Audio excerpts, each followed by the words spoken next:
Hello, and how are you? Welcome back to the stream. Welcome to Memes and Markets. Keith, how are you, man? Today's the best day of my life, Ben. How you doing? I'm doing fantastic. We have an amazing guest that has been long in the making. We are here with Charles Hoskinson, the founder of Midnight, the founder of Cardano, and the guy who helped bring back the dire wolf. Charles, how are you, man? Hey, everybody. Good to see you. Awesome. Well, we got some people in the chat. You want to say hi to everyone, Keith? What up in the chat, everybody? We legitimately have Charles with us today. Charles, how's your day going? It's been a long year, man.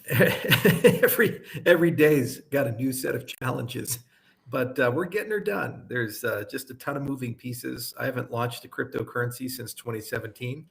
So some things are a little different this time around. You expect that 9 years later, but we're having a lot of fun with it. Yeah, we just got Midnight City out today.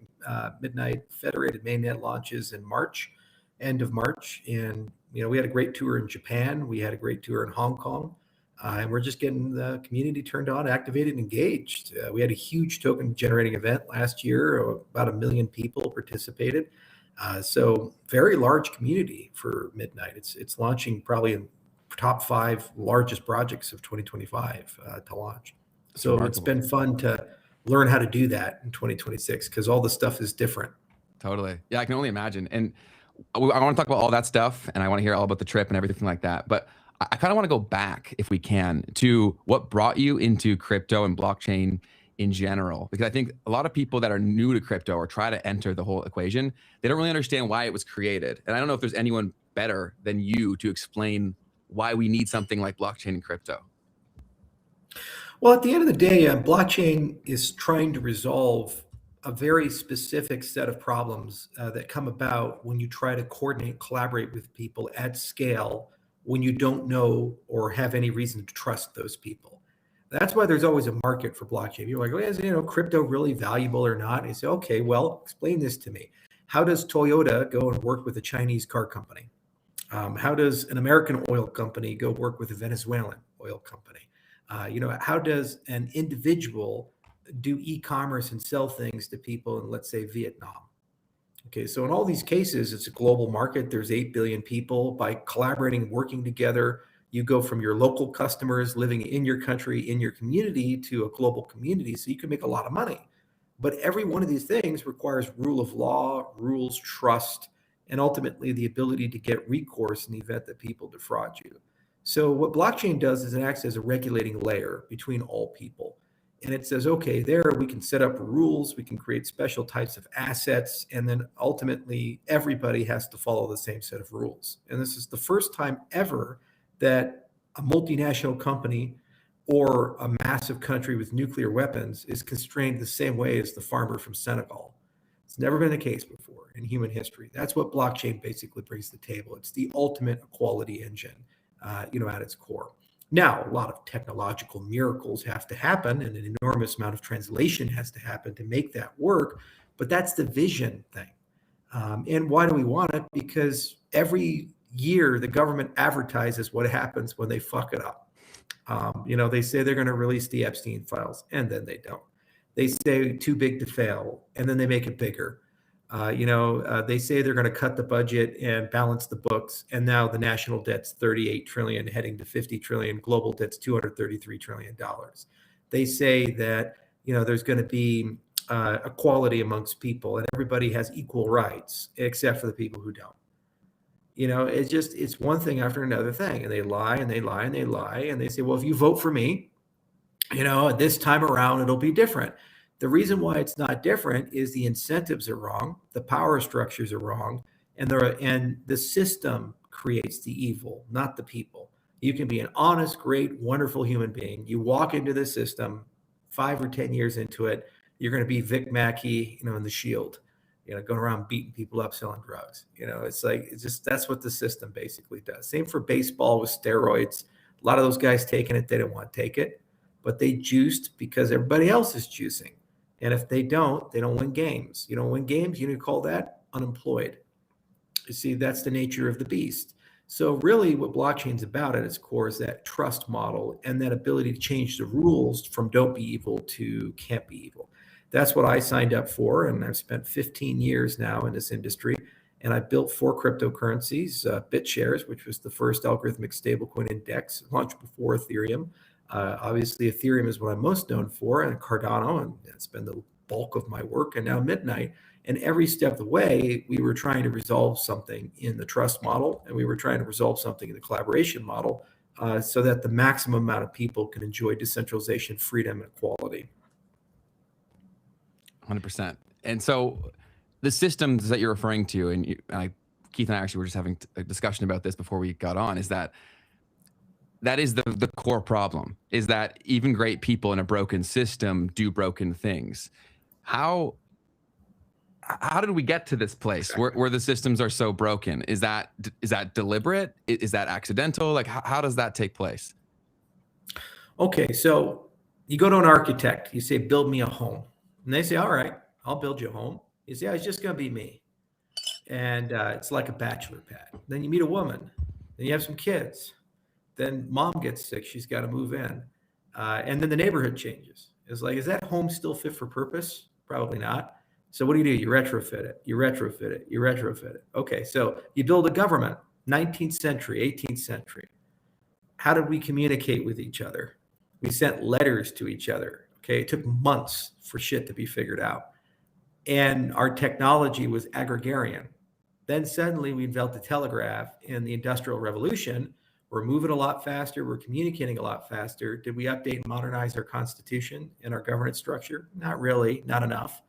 And then all of a sudden, electricity comes around and people are working in the nighttime. And then all of a sudden, we invent planes and mass transportation. And suddenly we go from a regional to a global world. And then all of a sudden, the internet gets invented.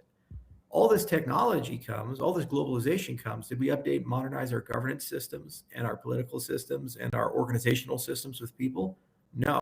So how do we compensate that? We invented 2 new branches of government, the bureaucracy and the corporation. So the bureaucracy is like a silent 4th branch of government, and all the shit we didn't upgrade in our legislative, executive, and judicial branch, we just stuck over there, which is why we now have 10 million plus federal employees and all these agencies and these other things, because they're just compensating for the design defects. It's like that, that room you've bolted on to your house for mom to live in. And then on the corporation, everything that the bureaucracy can't do, these giant multinational corporations have stepped in and they took over the payment systems and the communication systems and the telecommunication systems and the transportation systems and these other things. So you've outsourced modernity to unelected oligarchs who basically operate like regional kings, and they run with different systems. All those systems are about profit maximization.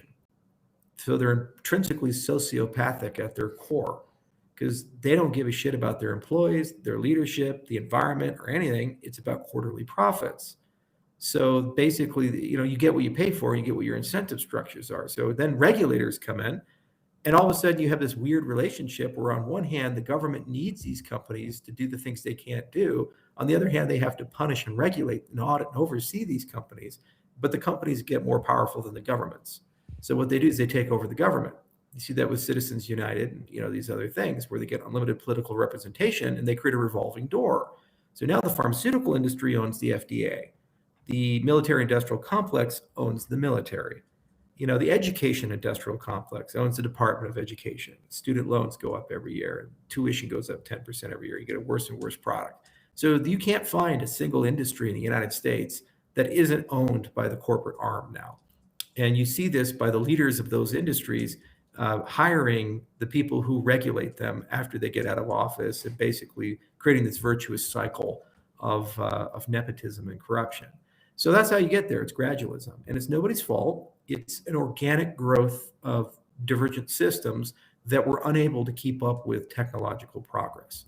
So the reset is blockchain, because what you're doing is you're saying, hang on a second, there's a collection of things like payments, the production of money, democratic consent, your identity, your data, that maybe should not be owned by Google or Microsoft or a bank. They should be owned in the commons. And they're global, so no one government should control them, but rather there's a set of universal rules. And ultimately, you own your own identity. You are your own bank. You're in control of your own money. Once you have that, then you can use those as an interface And you get rid of these giant multinational trillion-dollar companies, you replace them with protocols at their core. And you create a system that is much more decentralized. Furthermore, the governance innovation changes your decision-making things, like basic stuff. So election, you probably hear this thing like throw your vote away. Like the last election, 2024, we had to choose between dementia and demented.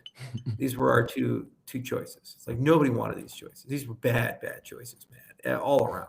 So why is it we don't have the ability just to rank choice or preference order our people? Like I like Alice, then Bob, then Jim, then Jane. Here's my first candidate, second candidate, third candidate, basic stuff like that. Then there's no notion of throwing your vote away because you can vote for every time the person you really want, but then you have a fallback choice in case that person doesn't win. Little stuff like that. You do that, suddenly you have third-party representation at all levels, and you don't have this winner takes all phenomena of coalitions of people.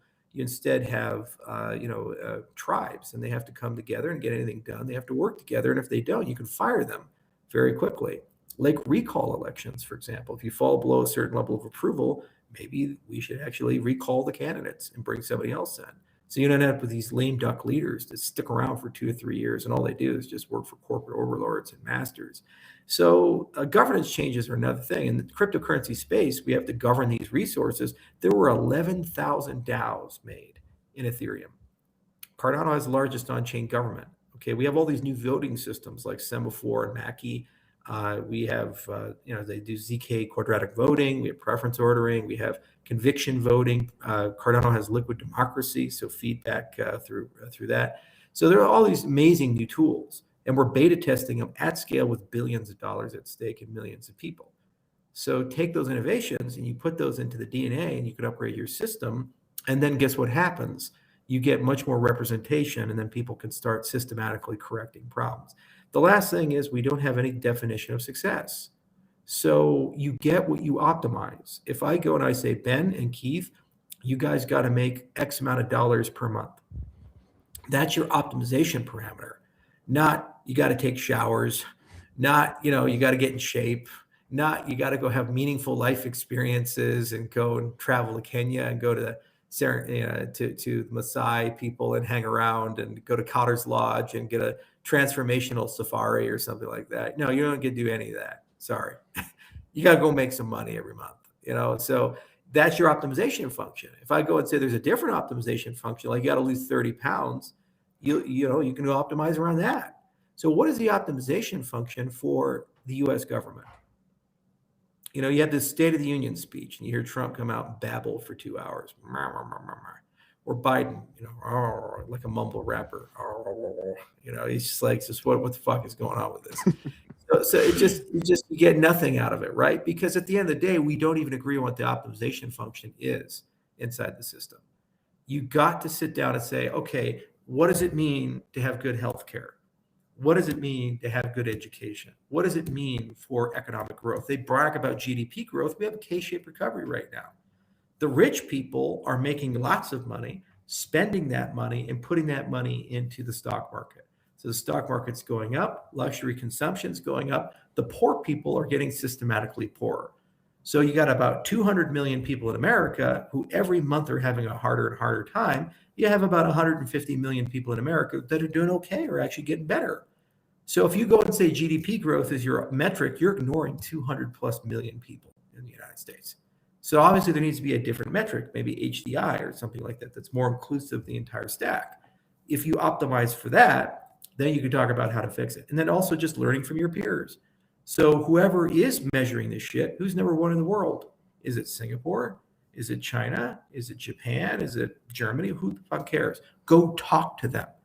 What is your system like? In cryptocurrency space, everything's open source. So what do? Whoever's number one, I get their shit for free. I can go over and see how it works. I take it, I integrate it, and then boom, I'm now number one too, because I'm using the same system. Why don't we do this with governments? No, it's always like, well, that's just not the American way, or that's just not the Chinese way, or this way. It's like, oh, so in other words, everybody has to suffer while you figure out how to solve a problem. By the time you do, another politician comes in and undoes all the shit you've done. So then we make the bureaucracy bigger because it survives administrative changes. And they have a bunch of unelected people who have different incentive schemes. They work for the corporations. They don't work for the government. Their job is to get big enough to get a private industry job at the end of the day, leveraging their networks, connections, and clearances and other things like that to do the thing. That's how we got here. Very well said. My question, Charles, is when we look at these systems that have essentially kind of morphed into the way that things are today, is that in any way a part of human nature? Or how do you look at that?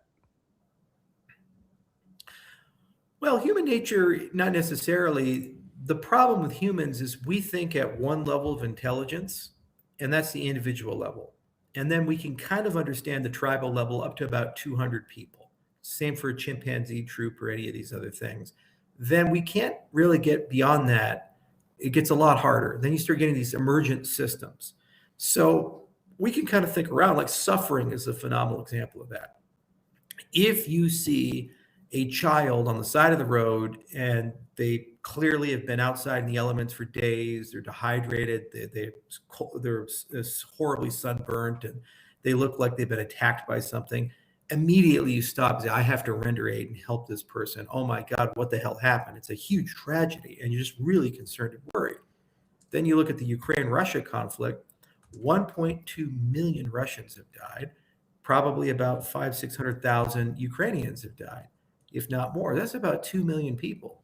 So imagine 2 million of those kids on the road. You can't understand it. It's an incomprehensible thing in your brain. It's a statistic inside your brain. So the suffering there is vastly greater. There are people that were sitting in a trench and a thermite drone came over, horrifically burned their body, and they spent 3 days slowly dying of burns there. You don't see it, you don't feel it, you don't even think about it. It's not a thing.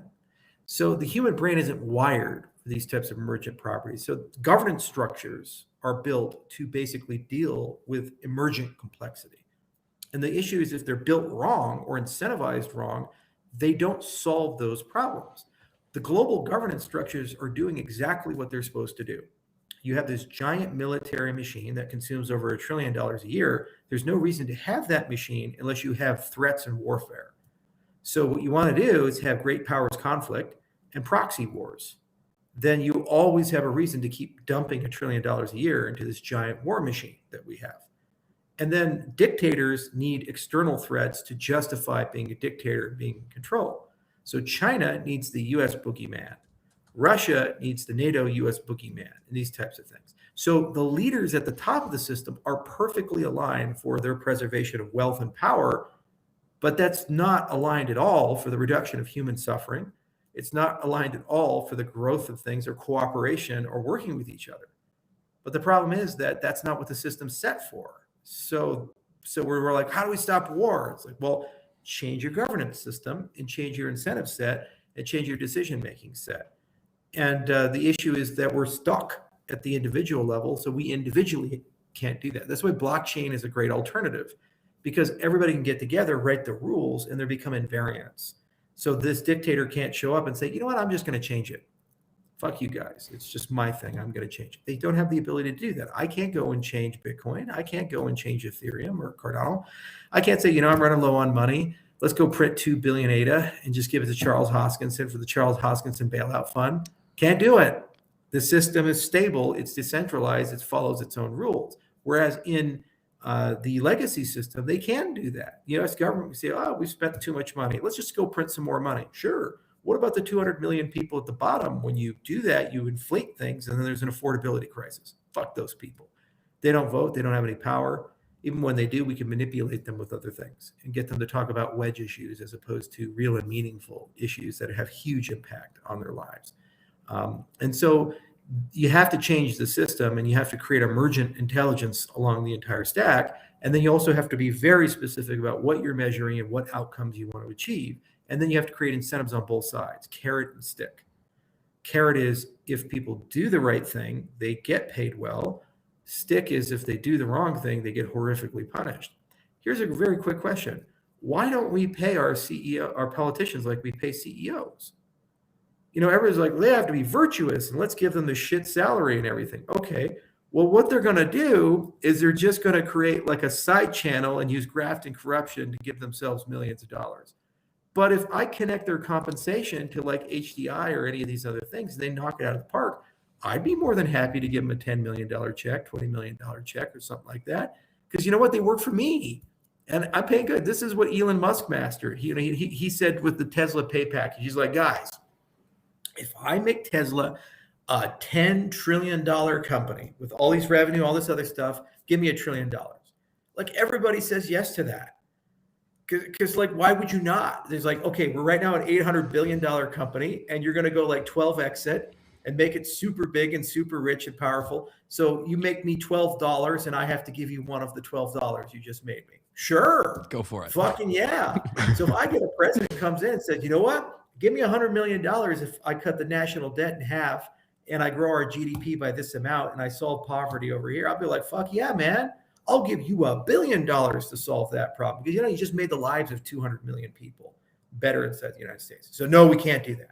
Just give them $400,000 a year. So then who's going to pay them? The corporations. That's who's going to pay them. And they're going to give them a ton of money and they're not working for us.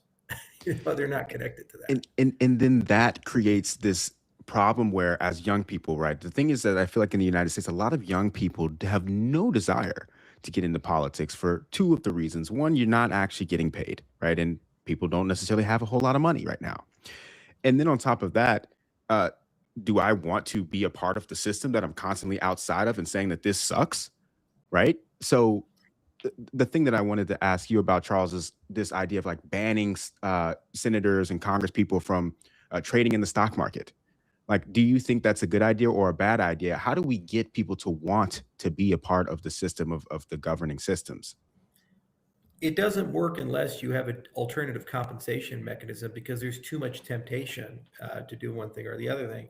And what you do is if you want to make them rich, it's so easy. You create a collective investment trust and you say, if you guys come together on a bipartisan basis and you achieve these goals, you get your bonuses at the end of the year. Then all of a sudden everything changes because it's like, okay, hang on a second here.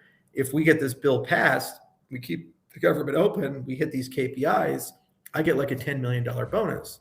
If we fight each other with bickering and partisan politics, I lose my $10 million bonus. It's like, whoa, I gotta figure this shit out.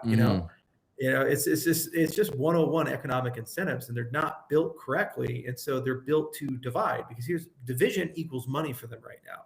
Because, first they have no accountability because if they're divided, they don't ever have to do anything. And then they fundraise on the division. This other person over here, if that person does X, Y, and Z or gets in power, they're like super Hitler and they're going to come into your house and shoot you in the face in the middle of the night and rape your grandmother in front of your kids. And it's like, well, what are we saying here? Come on, guys.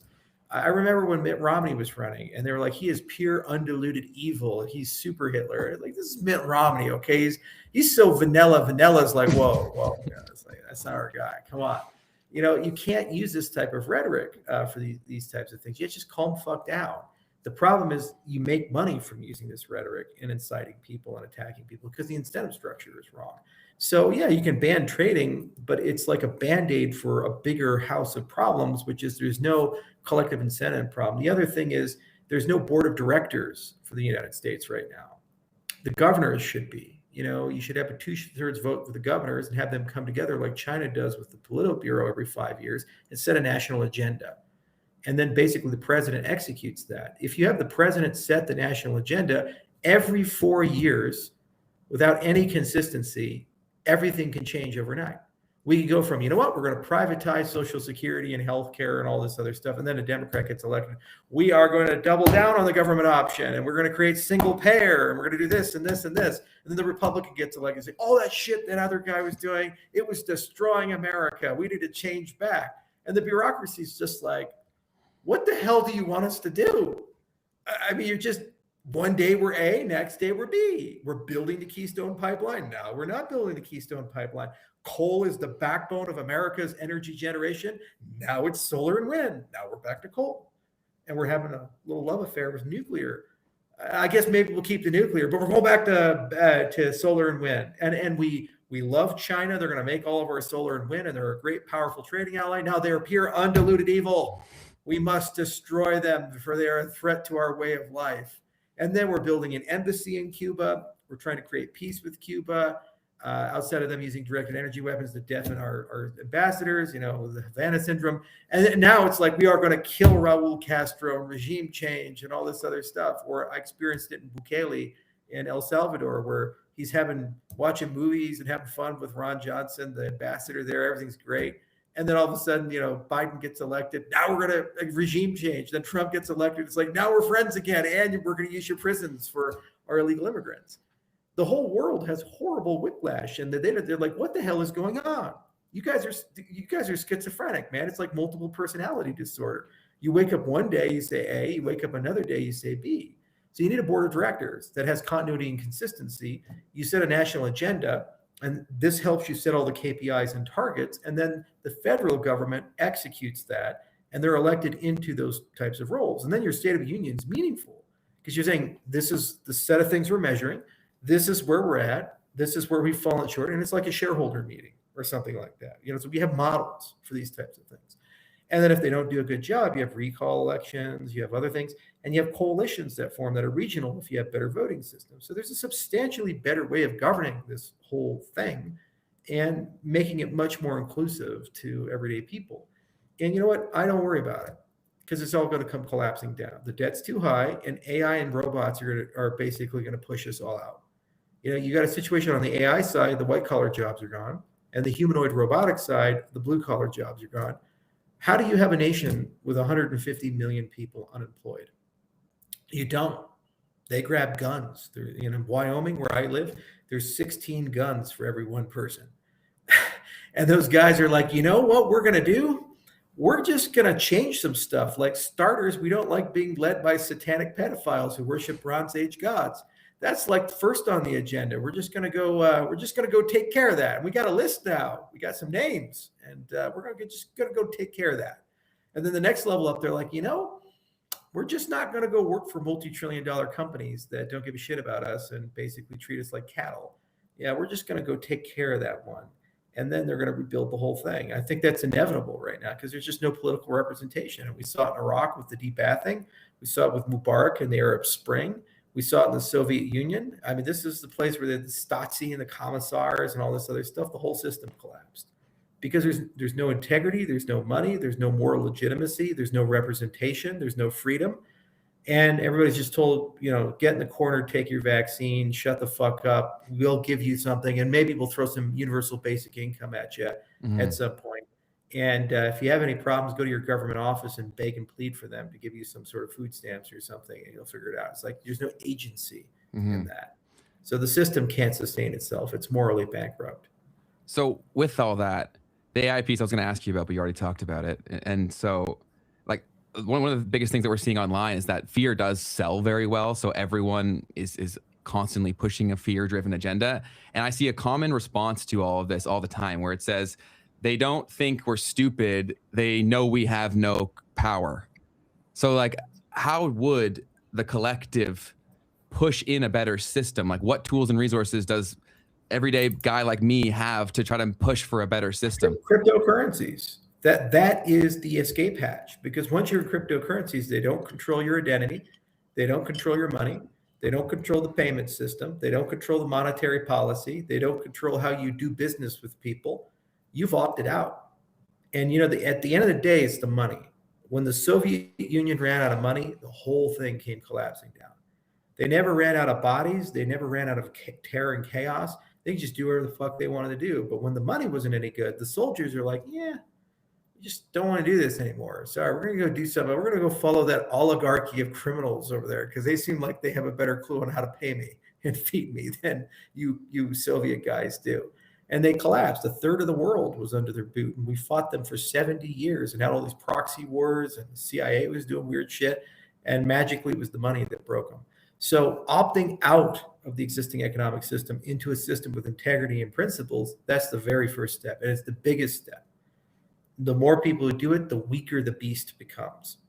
Then creating new governance systems in there, and those governance systems have integrity. The votes are verifiable. Like this is 2026. And our big thing is you should show an ID to vote.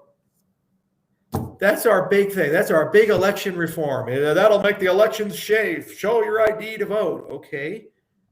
why can't I audit the entire election system? Because I can with a Dow. I can check my vote was counted correctly, and I still can have privacy. Okay, so why don't we have a verifiable voting system that is verifiably fraud-free, and I can vote on my phone? That's a much more reliable thing than a fucking show your driver's license, and we'll just hope it works out. Mm-hmm. But we're not even there because the people leading us in their 70s and 80s and just checked out. You know, they're like more worried about where they're going to get their diapers and Metamucil than they are about basically what makes a good system in the United States. So build an alternative governance system on top of an alternative economy. And once you have those two things, the younger people will start saying, hang on a second here. Everything over here is like awesome and everything over here is horrible. Why don't we just like use the other system to run our economy and use the other system to run our vote? And then all the old people go, no, you can't do that. But eventually they die out and the young people take over. And then they say, yeah, actually, that makes a lot of sense. And then you're a single issue voter. You're a transition voter. Okay. You're like, I just want to go to the new system. So I'm not even going to listen. And if they don't listen, you know what you do? A constitutional convention. Article 5 in the Constitution, if 2/3 of the states get together, about 38 of them, you can rewrite the Constitution without federal approval. My friend Mark Meckler and I, we've been working on this for a while. He came down with me to Argentina when we did the Cardano Constitutional Convention, and he's already got 20 plus states to sign up for a constitutional convention. So we just go rewrite the Constitution, say you can't touch the Bill of Rights, so you can't change that. Our fundamental rights are rights, don't fuck with them. But all these other things, the articles inside of it, how the branches of government work, all these things, we can touch that, change it. And the federal government will hem and haw and say, oh, this is such a bad idea. They have no say. That was what George Washington and Madison and these other guys left us as an escape clause inside the system, the event the system got too big and too fucked up and we actually have to go and fix it. You see, so this is fundamental, and that's how you resolve that. And if it doesn't work, then at some point a civil war and a revolution will do it. I don't want that to happen, but that's the consequence of a systemic lack of representation. Is people rise up and they say the system can't work, and you're seeing flirting with this, whether it be the BLM movement or it be Occupy Wall Street or it be the ICE protests or the Antifa. It doesn't matter if it's right or left. These are political firebrands. You have to have dry leaves for the fire to spread. And what causes that? A lack of rain, a lack of moisture, right? You have a situation where for too long the weather's been bad and it's created the conditions for a tinderbox to form. And now you have an ossified thing and anything can set it off and create a giant forest fire. A single person dying on tape, a person being defrauded, the Epstein files, whatever it may be. Each of these are like somebody's lighting a match and throwing it on the forest floor. And maybe the wind blows out one of them. Maybe only a small fire spreads for them. But eventually the forest fire is just going to take off. It's going to go crazy and the entire forest will be on fire. That's the nature of contagion and standing ovation models and these other things when you study social contagion and the formation of revolutions and movements. And so we go very, very quickly. So I want to prevent that. And the only way you prevent that is create a system where there's a de-escalation. And the de-escalation is people restore human agency and they feel like they have some form of control over their life. And how you do that is by giving them a parallel economic system where they're in control of their money, their identity, their voice, their wallet, their data, these things. They're in control. Okay, you are in control. Ben's in control. Keith is in control. I can't say anything about it. You have control over that. Small or large, you get your agency back. And as you build that muscle up, you start resisting. And you start saying, hang on, I'm not going to accept that. I'm not going to give up my agency. Okay. Social Security was a great example of how they stole it from people. In the 60s, they moved from it's your account to a general account. It used to be you had a cup of water. So guess what? If I want to steal from you, I go grab your cup of water and drink from it. You're going to notice there's some stuff missing. Okay. But if it's all in a pool, are you going to notice me come by with a bucket and take a bucket of water out of that pool? You won't see it. That's how you steal from people, is disintermediation and reduction of agency. You pool things together. You do these things. You hide things behind structures and so forth. And they said, you can't see what the right hand's doing anymore. You can only see what the left hand's doing. Then with this hand, I'm going to steal from your pocket. Wars are another great example of that. When my grandfather and grandmother were growing up in the 30s and 40s, when we had World War II, everybody felt it. They had ration booklets. I even found one in the basement. So that every time you wanted to buy something, you had to have a stamp with it, and you couldn't buy it unless you had the stamp. So you could have the money in the stamp because everybody was under ration. It was a state of total war.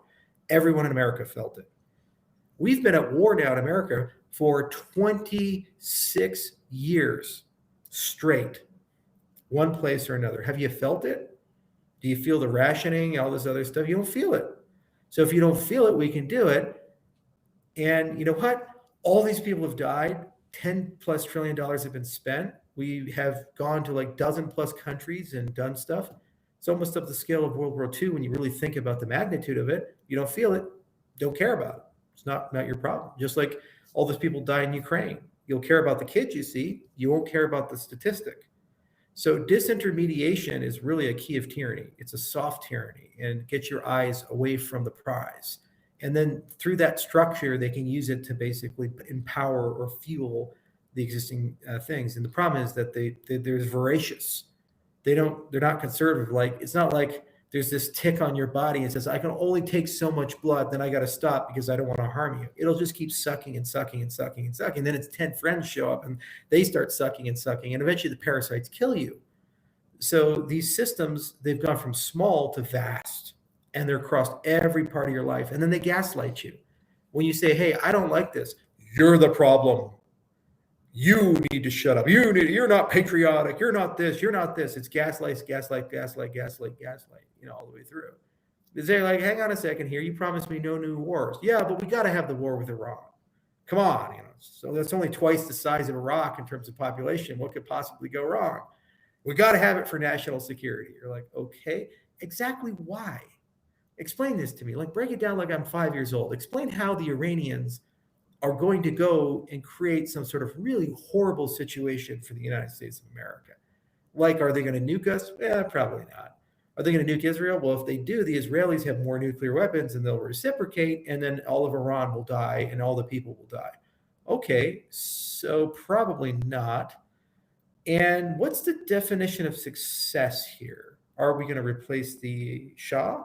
Excuse me, the Ayatollah? Are we? And also, when we replace them, like, what government do we put in? Or do we want another dictator, or is it a democracy now? And what if that democracy is like anti-Israel? Do we then remove that democracy and put another democracy in until they love our allies and they love the American way of life and everything's great? So wait, why don't you just make them a state? Just fucking, 51st, why not? Same for Venezuela, we replace Maduro. Like, what's the definition of success? We just take the oil? Is that it? Or is there something else we want out of this whole thing? You notice how they don't define that ahead of time? They can't. Because the goal is perpetual war. The goal is perpetual conflict. That's the goal. Because the perpetual war and conflict, every time we drop a bomb, $800 million. Every time we blow something up, $500 million here, this thing here. It's a racket. And so opting out is the key. Restoring of agency is the key. Democratic consent is the key, and putting you in charge. Because if the American people actually got to directly vote on these things, like 80% would say, no, we don't want any more war. I want to pay my fucking bills. Okay? Before you go spend $500 million over here, please, for the love of God, fix the potholes on my road. Please, for the love of God, that bridge over there that looks like it's going to fucking collapse, fix that. Please, for the love of God, make my power bill go down, okay? Maybe, just maybe, before we go blow up a country over here, we should fix our own country. Because, not only do you blow up the country, you fix their roads afterwards. And you fix their power grid afterwards. Somebody should invade us so they can fix our infrastructure, for God's sakes. It's so bad. And the American people say no. But no, so we can't ask them. We're going to ask the president, who's now unaccountable for anything, and the Congress, where 96% get to keep their jobs, no matter how bad their approval rating is, which is 9% right now, which is equivalent to like pubic lice and herpes. They're a hard contender for syphilis. It's a lot for people to digest, and I think people get drawn towards crypto when you start to realize how many things are broken around you and you start paying attention. I realized that money was broken incredibly young, which is why when I first heard about Bitcoin, I was incredibly fascinated by the idea. It's like, okay, like this could potentially be a better solution. And then I saw your whiteboard video, and then I was like, okay, so this is the evolution of that. This is how we actually turn this into societal change. But the average person, even people who I think still watch our stuff, they're thinking like their mind goes right to Bitcoin price go up and meme coin mania or NFTs. Like, how do you explain like how your participation in crypto or blockchain could lead to that outcome? Because I don't think people could conceptualize a way where opting out, like what does that even look like? How does the transition take place? And how could my tiny amount of money even help to propel that? Well, it's like if I individually go to the streets and march, then nothing happens. But eventually, when you hit a certain threshold, then you actually achieve change. So every opt-out's partial or complete, you move from a dishonest legacy system where you're under 24/7 surveillance, Bank Secrecy Act, suspicious activity reporting, all this stuff, to a system you're not. You move from a system where your money, the monetary policy of it, the control of it is controlled by an unelected board of people who are aligned to debase it, and you lose 10% of your value every year, to a system where you're deflationary for the most part, and it appreciates over time. You move into a system where when you do transactions, the rails that you use have no middlemen. So you can have a direct financial relationship with people. So for example, let's say you're Filipino and your mom lives in Mindanao or Manila or something like that. You're in California. If you get a stable coin and you send it to her, guess what? There's no middleman in that transaction. It was just you and her. So there's no remittance fee, there's no Forex, there's none of that stuff. You send it under the legacy system, it changes hands like 8 or 10 times. And you have to pay 8 to 15% of that transaction right there. This is why we see the fastest cryptocurrency adoption in the developing world. In Argentina, $100 billion out of a $700 billion economy is in cryptocurrencies now. Our Argentine contractors refuse to be paid in the local currency. They do not want to be paid in the peso. They're like, pay me in crypto. Nigeria, about 1 out of every 4 people has cryptocurrency, uses cryptocurrencies. Vietnam, 1 out of every 3. So a lot of these countries, they're starting to wake up, they're starting to adopt, and then you create an economy. And you say, I want to be paid in crypto. I want to pay in crypto. I want to own my own wallet, non-custodial wallet. I have control over it. They don't have control over it. And you say, well, how will that change the system? If every year a few percentage points of people do this, then eventually you get to an economic thing where you get very powerful. And then also just stop voting for anyone who's anti-crypto and hold people accountable. When they say they're just going to leave the industry alone, if they don't, never vote for them again. Be single issue voter on it. So that's all you really got to do is just opt out, become single issue voter. And then over 1 or 2 generations, the system gains so much power, it has more money, people, and agency than the legacy system. And then all the corporations have to go to the new system to get new customers and make money. But the new system has principles and values baked into it. So they don't have the same tricks and shenanigans and power that they have. That's the only way to do it. And it's not a satisfying answer because it's not big and bold. But what people don't realize is nothing is big and bold in life. Every time you see a big thing, it is 1,000 small things that sit behind that big thing. So like when Japan attacked us in Pearl Harbor, December 7th, 1941, that wasn't a day. That was 20 years of Japanese imperialism, American foreign policy, and all this back and forth between these two that resulted in eventually that day occurring. You know, and when Hitler came to power in 1933, that wasn't a day. That was all this stuff post World War I, plus all this nationalism from the Bismarck era when Germany was reunified in 1870, plus all these secret societies like the Thule Society and these other things priming the German public for that. That was 50 years in the making to get to Hitler. So we think it's a big thing. It was a turning point standing upon thousands of tiny decisions and things that happen. So if you want to change everything, what you have to do is build a group of like-minded people, and you build layer after layer after layer, and eventually a flipping point will happen. And you'll have to fight for it, and you'll have to earn it. Same for civil rights. You know, it wasn't one big thing. It was a collection of small things that worked their way together to get there, and you get gradual incremental progress. And why wouldn't it be? The problems we have today, do they just start today? Or are they the composition of so many things together? Like it used to be, the president was in charge of the United States. Then they killed Kennedy in 1963.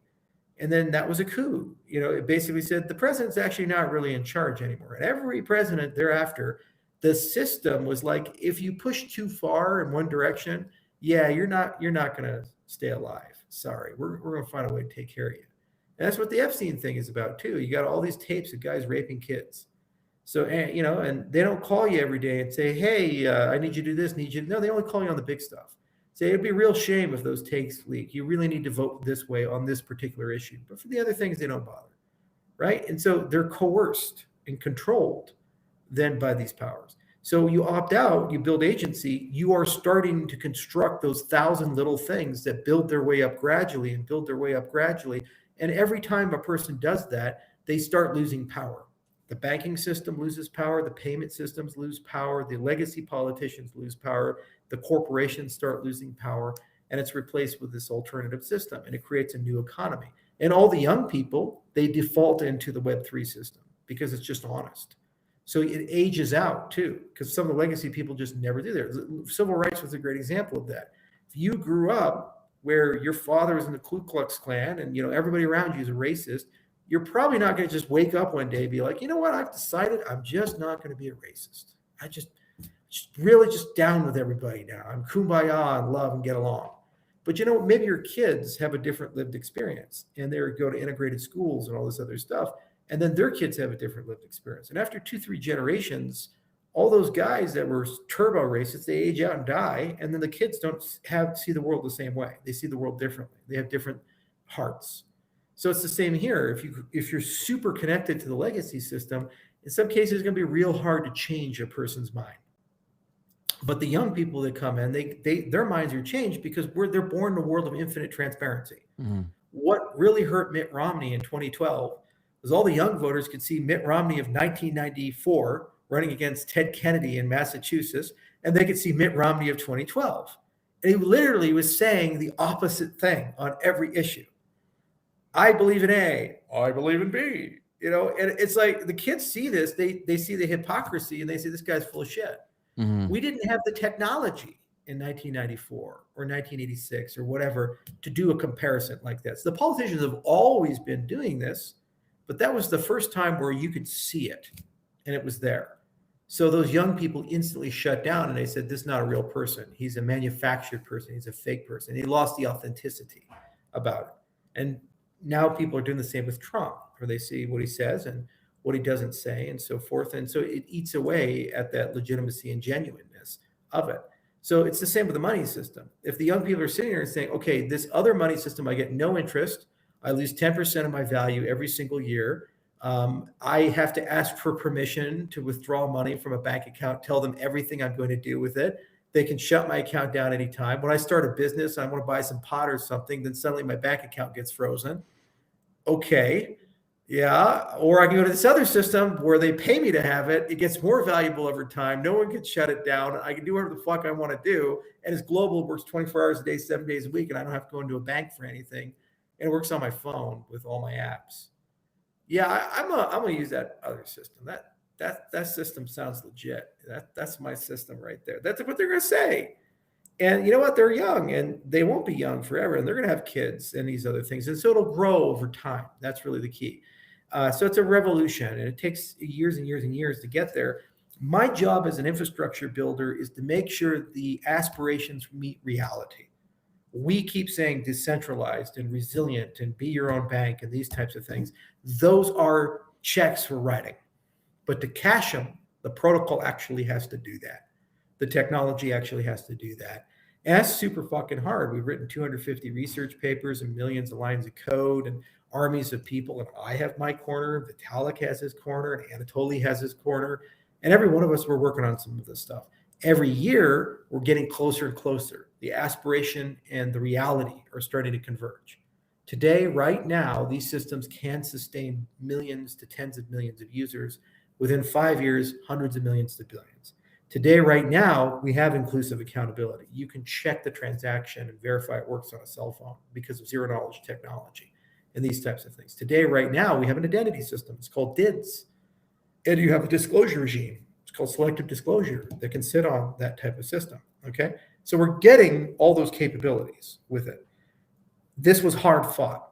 15 plus years of research and development, hundreds of projects working, tens of thousands of engineers, tens of thousands of scientists. That's why it's so funny when people say, well, crypto's dead. It's over. You know, the number went down too much. Are you? It's like, just pack it up, boys. Let's go home. So this gargantuan parallel fucking economy we've built, all these other things, you're just going to like throw it away. Just going to go, well, yeah, but the token price is down.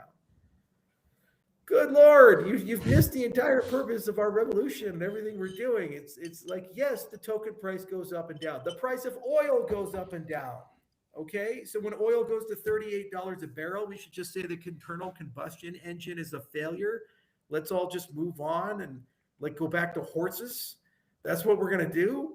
So when the price of crypto goes down, let's go back to the legacy banking system and ride our horses again. Come on, what the fuck is wrong with you people? Grow the fuck up. I think a lot of people that are in that camp, it's because they were banking on price appreciation to solve their current day struggles. And they didn't have like the runway to weather the inevitable storm. Like when I started buying crypto, I was well aware that I think, yes, eventually this will work, but there will be a lot of time that has to pass where there will be good days and very bad days. I think a lot of people didn't fully grasp that. I think a lot of people also, like, especially last cycle, a lot of people were throwing around a lot of price predictions. And so I think a lot of the retail people came in and thought those were like near guarantees, right? And a lot of those things didn't happen. A lot of things beyond our control. I remember even last year, you had forecasted that you thought Bitcoin would reach 250K. And obviously that didn't happen. Could you explain to people how these prices even move and why it didn't reach 250K last year? Sure. It's very straightforward. So we operated on a model that the U.S. government was going to fully embrace crypto, pass the Clarity Act, pass the Genius Act. We only got the Genius Act and it was neutered. We didn't get the Clarity Act. And we also operated on a model that the government would work with the industry and actually would figure out a way to operate where it works for everybody. Instead of doing that, they just didn't do anything. And then we had 1010 happen. We had all these liquidity events get blown up in our face. We had over leverage, and there was absolutely no flow of the Bitcoin money into the altcoin space, which is why we didn't get an altcoin mania. You know, the other side of it is that the tariffs were an unpredictable event, and they massively damaged the world economic order. And then we got an AI bubble, and we also have a precious metal bubble. So a lot of the liquid money went into AI, into precious metals. Now we got $6,000 gold and these other things. You know, there's only so much money in the world to flow around, and people stop putting it in crypto. They put it into other things. Now, in the long term, I see $250,000 Bitcoin happening and $1 million Bitcoin happening. It's an inevitability for these things to happen. It's hard to pick an exact point because the micro is always unpredictable, but the macro isn't.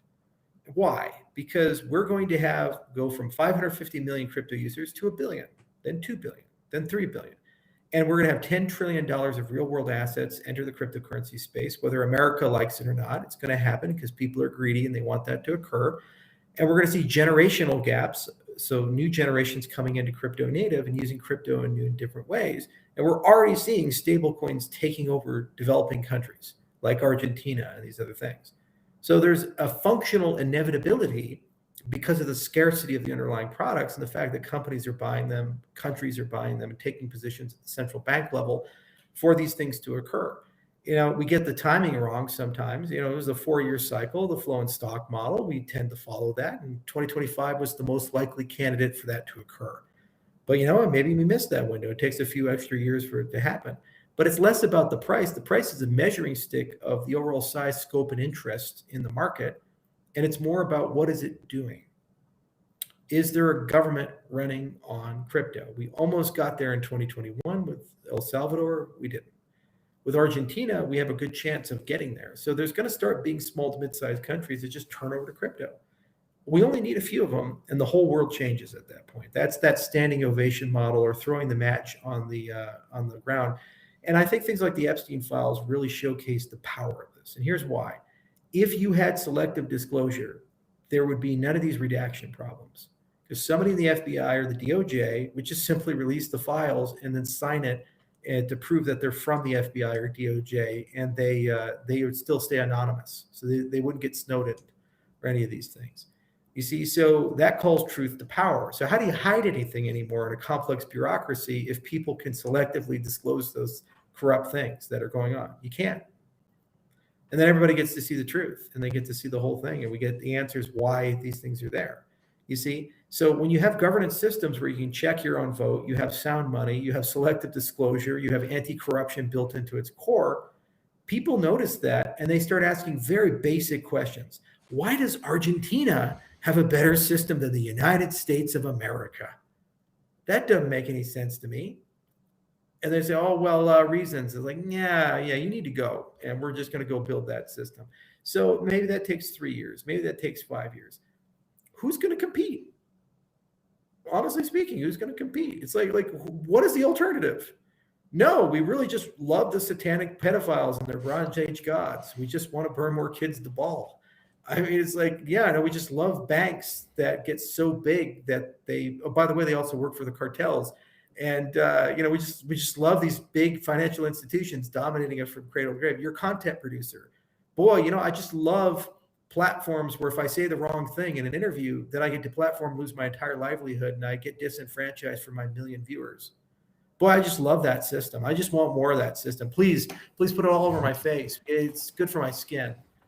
It's like, come on, guys. There is no alternative. There's an inevitability behind this system because you're basically saying, would you like filet mignon or would you like me to shit on a plate and force you to eat the diarrhea? It's like, what would you like? I would like the steak, please. No.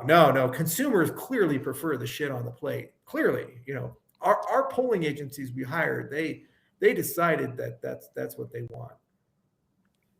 So, Charles, a lot of people in the crypto space would argue that, yes, a lot of the systems that we have today are broken and people need to opt out. But some people say, but the only real answer is Bitcoin. And Charles, what do you think of that? And how do you, as someone who's built multiple different blockchains, how do you think about building that and also acknowledging the fact that the whole market moves on what happens with Bitcoin as well? So the thing is, I've been in Bitcoin since it was $1, and I've watched every generation change, and I've watched all the technology come and go, and I've been a participant in some of it. Like, there's no coincidence why we, the Ethereum guys, started with like color coins and master coin and these other things, because we try to make Bitcoin better. And what happened is Bitcoin made a philosophical decision that it wants to be digital gold, and it wants to be a big storage of value. It doesn't really want to be a payment system. It doesn't want to be a smart contract system. It doesn't want to be an NFT system. And sure, there's runes and ordinals and all these layer twos, but what you're basically saying is to use Bitcoin for these things, you have to leave Bitcoin and do it somewhere else. It's like, okay, so let Bitcoin be Bitcoin. There's no reason Bitcoin can't be digital gold and reach a $10 trillion market cap like gold has, or go beyond. There's no reason why it can't do that. But you still then have to answer who's the digital oil. So who's going to run the dApps, the DEXs? Who's going to issue the tokens? Who's going to run the intellectual property? Who's going to create privacy-preserving primitives? Who's going to fight the quantum computers? There's a million other things. And it's kind of silly. It's like you're saying the only way for gold to be valuable is for the gold to live at the gold mine. The Bitcoin network is the gold mine. It mines the gold. Bitcoin is the gold. So what do you do with gold? You take it out of the mine, you make jewelry out of it. You do stuff with it. So Bitcoin can go to other networks and do all these things and then come back home. We call that Bitcoin DeFi. With Taproot, you have a security primitive where the Bitcoin network can basically be the root of security for those transactions. So you can use Bitcoin in DeFi on Cardano today. You can use Bitcoin in DeFi on Ethereum, on Sui, and all these other networks. And they can do all the yield stuff, and they can do all the real world asset stuff, and they can lend Bitcoin and all these things. And when you're done with it, you go back home, go back to the mine. It's not a problem. So I don't see this friction between the two. And no one from the Bitcoin space has ever been able to explain how the native Bitcoin layer one is going to give me a governance system, a voting system, a smart contract system at 6 transactions, 7 transactions a second, and hour-long finality. And by the way, they're trying to remove, like BIP 110, I think, the ability to store data on the chain. So they want to reduce utility inside the system instead of increase utility inside the system. No one can ever explain that to me. And they say, but Lightning, ha-ha! But side chains, ha-ha! We heard about Lightning in 2013. It's 2026. We heard about side chains in 2014. It's 2026. I'm sorry if you tell me that you're going to take a poo, but you've been on the pot for 12 years. There's something wrong with your colon. It's just not going to happen. There's something going on there. If you're really going to do these things with these solutions, they would have done these things. The fact that they're not done at scale is an indication that they just don't want to do it that way. And that's okay. That's why the rest of the altcoin space exists. It's not productive anymore to say everything but Bitcoin's a shitcoin. All these people are evil. Their only purpose is to extract value and scam people. They're not the enemy. The enemy are the multinational banks. The enemy are the Mag 7. The enemy are the big governments that want to control and dominate us. Those are the enemy. Those are the people that are holding the entire human race back, who start wars, who rape kids. They do horrific things. And we see it every fucking day. I'm sorry, that's not happening in Ethereum land or Solana land or things. Yes, there's meme coins and pumps ups and pump downs and these types of things. Well, guess what? You guys are worshiping Mike Saylor and the DATs. You're literally worshiping a structure where a third party aggregates a huge amount of Bitcoin and people acquire it through a regulated exchange, going through KYC, AMO, and owning a stock. You're worshiping that. Okay, so don't tell me that you're not succumbing to these same vices that the altcoin space has. You just do it differently, okay? So chill out, calm down. We're all on the same team, and we're all working together. And you know what? Some people are oil and some people are gold. You kind of need both to run an economy. We're not competing anymore. Let's work together, and then working together, we can figure out how to build a new economy for a new people, for a new time. A global world where everybody has to follow the same rules, and corruption is non-existent. A lot of non-crypto people, or people who dislike Bitcoin, crypto, whatever, a lot of people push the theory that it came from an intelligence agency within the government. And so we could essentially be walking into a more effective mass control and surveillance mechanism through the adoption of this technology. When people come to you with that perspective, what's your response? Okay, but then explain how. That's what I would love for you to. Yeah. So how can that? Can you explain how that would not happen? Intelligence agency. Okay, so where's the back door in the code? Because I've looked through all of it, I can't find it. Okay. Where's the construction that's like dishonest? The magic of this thing, whether it's alien technology that fell from the sky, or the lone NSA agent who did it on his side, he transformed his turbo autism into this magic new thing. Guess what? Doesn't matter where it came from. What matters is, what did we do about it? We found it, fell from the heavens. And what we did is we all looked at it, we verified it, we figured out how it works, we mechanistically understand it, and now we're building on top of it. The origins don't matter. They really don't. Okay? Do we really know who invented the English language? It's kind of a collective thing, right? There was at least one person who was speaking something, who came up with something that kind of sort of sounds a little bit like English. And then through millions of people speaking it throughout thousands of years, it turned into English. So does it really matter who spoke the first words of Bitcoin if it's a collective problem of evolution, and generation after generation takes it, modifies it, makes it their own, and then you eventually create your own language? The same for religion. You start a religion somewhere. Jesus was walking around. He's on Temple Mount talking to people. He's got his disciples. But there's been 2,000 years since that moment. So all this stuff has happened, and it's changed with the times. Doctrine's been upgraded. Vatican II, all this stuff happens.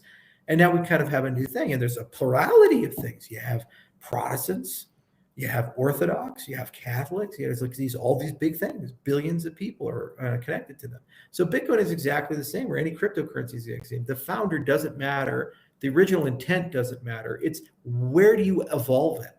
What problems does it solve, and how does it evolve, and who gets to decide that? If it's decided by 5 people you never met, you can't vote for, that's a bad system.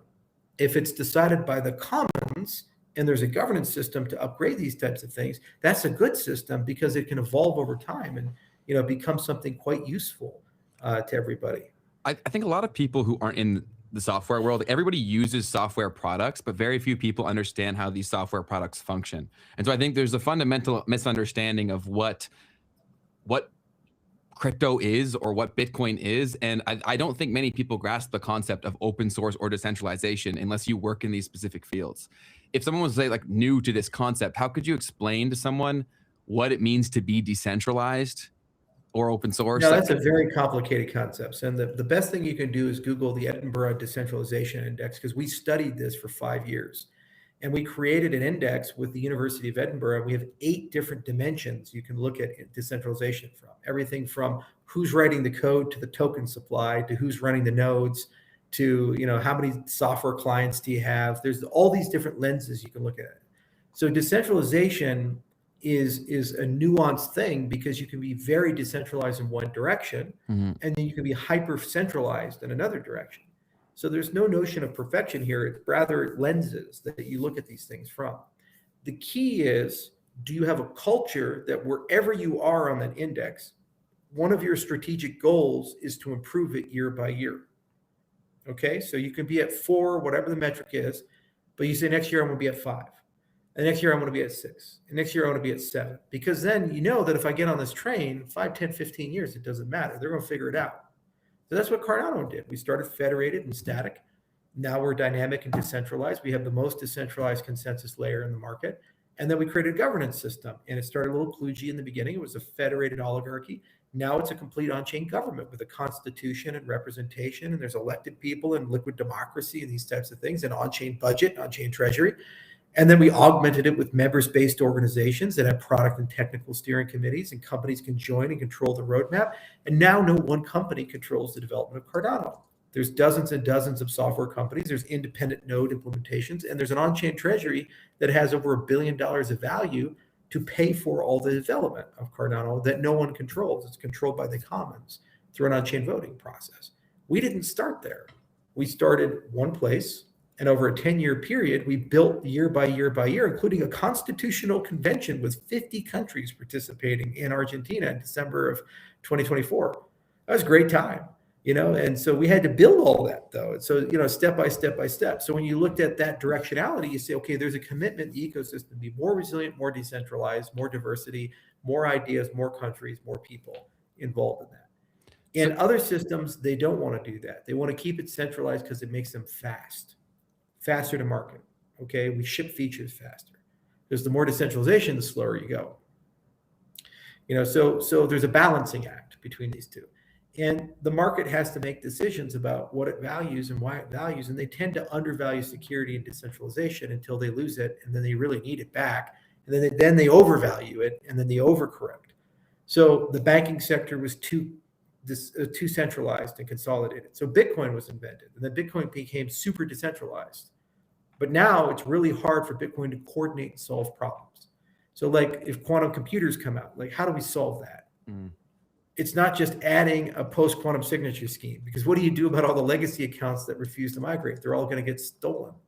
It's like 60% of the supply. Same for the dead Bitcoin, because a lot of people lost their Bitcoin. All of that will be stolen and will be flooded into the market. And there's no migration strategy, because there's no one who has the keys to even migrate anymore behind those. So you need a governance system to kind of figure this out, and they don't have one. It's anarchy. So they're super decentralized, but there's no governance system to coordinate for a common problem. So even though everybody agrees we need to solve it, there's no path to fully solve it inside the system. So another thing that's really important with cryptocurrencies is that you have to have a governance system built into the chain that gives you the ability over time to get more and more decentralized, but then also big problems, you can talk about them and solve them in a timely manner, create a strategy and a DAO. Like, what is the official Cardano roadmap? I don't decide that. It's decided by an on-chain mechanism, and then people can go and execute it, but I don't decide that. What is an economic priority for Cardano? I don't decide that. The on-chain budget and treasury decides that, and then money gets allocated to go solve that particular problem. When should we hard fork, and what features should we add? Feature A or feature B? And what if there's contradictions within these things? Do you choose A or B? I don't decide that. An on-chain governance system decides that. If you don't have an on-chain governance system, then guess what ends up happening? Power structures form out of necessity, and they end up pushing it through, and they end up having all the power. They never give it up. They never give it up. No one ever gives up power once they get it. That's why George Washington's so impressive.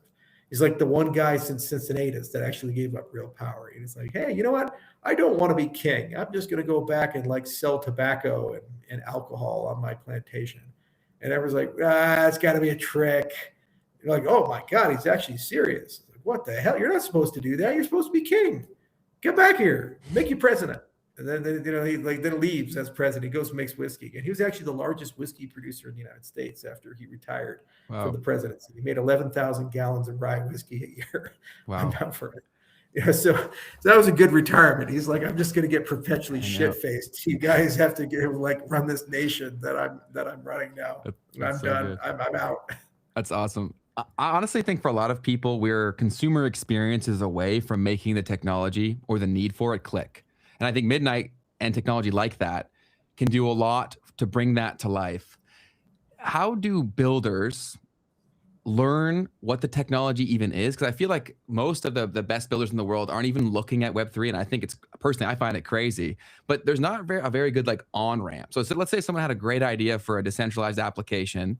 How do they begin to understand how to build that and find talent to build that and all of these things? Well, no, you don't understand. You don't pick Web3 and just say, well, I'm going to start Web3 and then find a product market fit. What you do is you pick the product you want to build, and then you ask the question of, how do I endow within that product some principles that make that product better? So here's a great example, like your roadmap. So let's say you're building a game and it's a MMO or something like that. Do you really want to be in a position, if you have 10 million players, to go and sit down and make every single decision about that game world?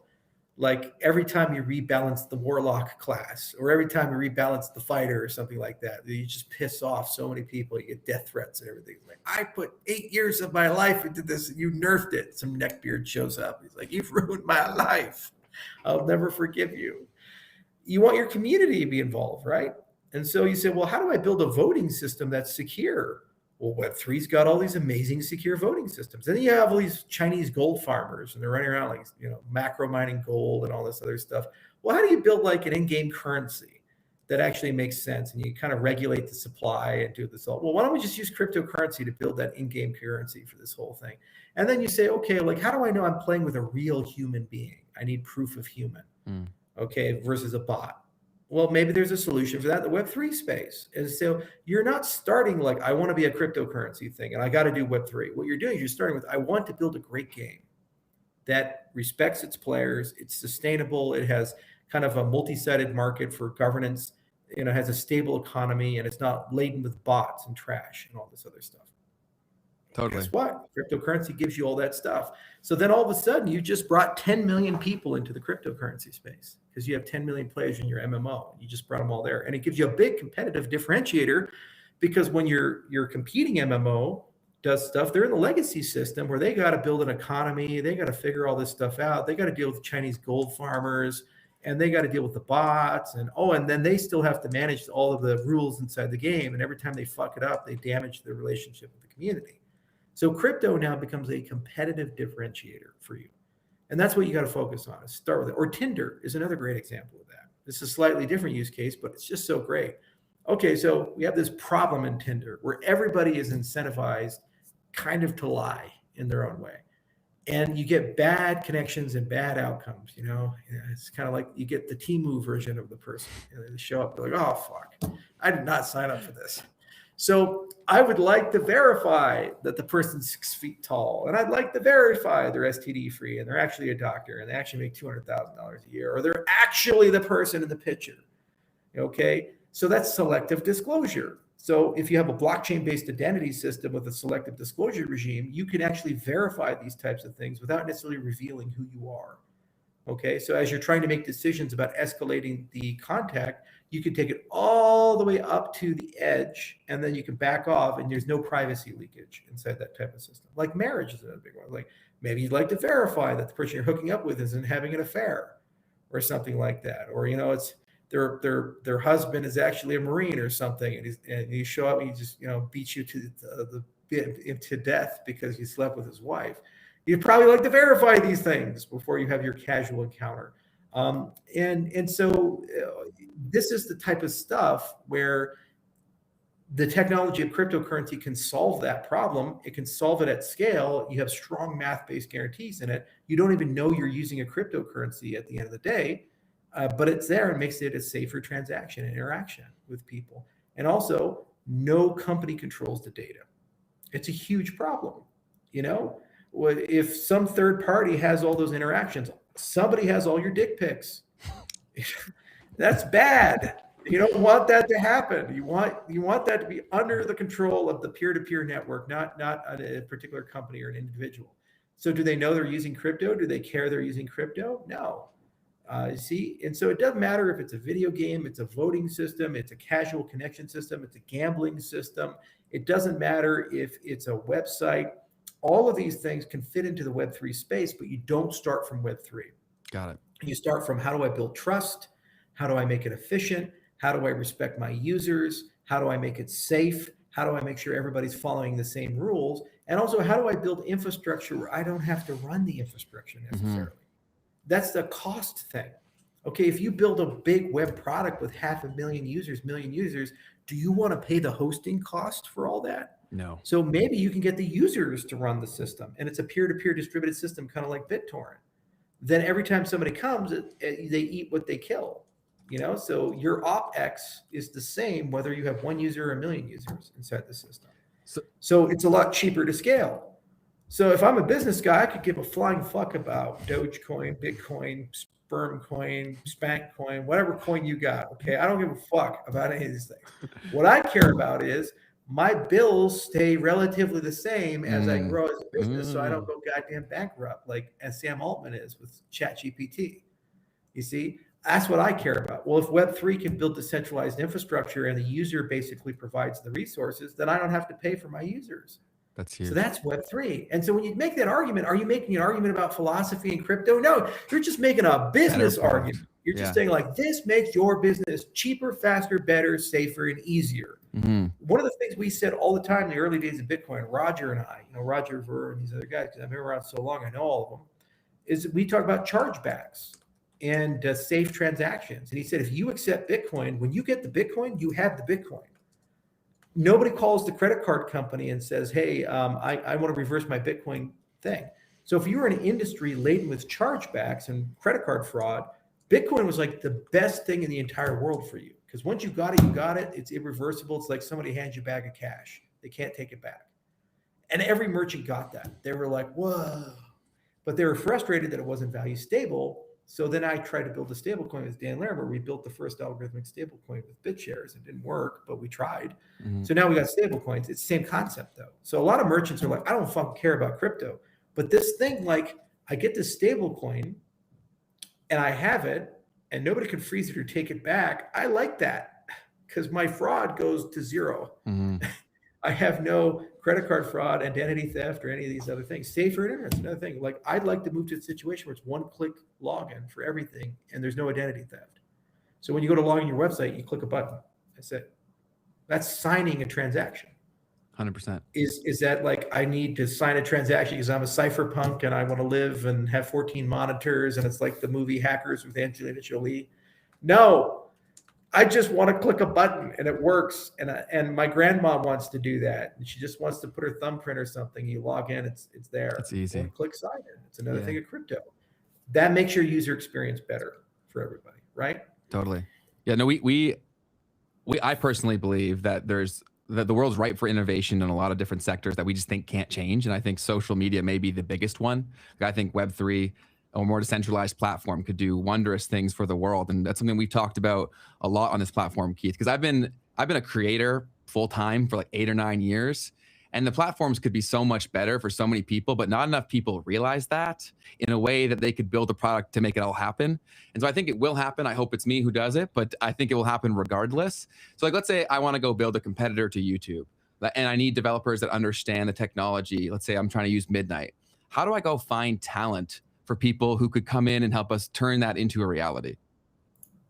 Well, it's the same situation with any of these Web3 projects. You have a much better chance of finding talent in the Web3 world than you do in any others, because what you do is you start with a GitHub repo, you start working on some things, you broadcast around, then organically all these people just start showing up. Like a great example would be OpenClaw. When you look at ClaudeBot, it was just one guy.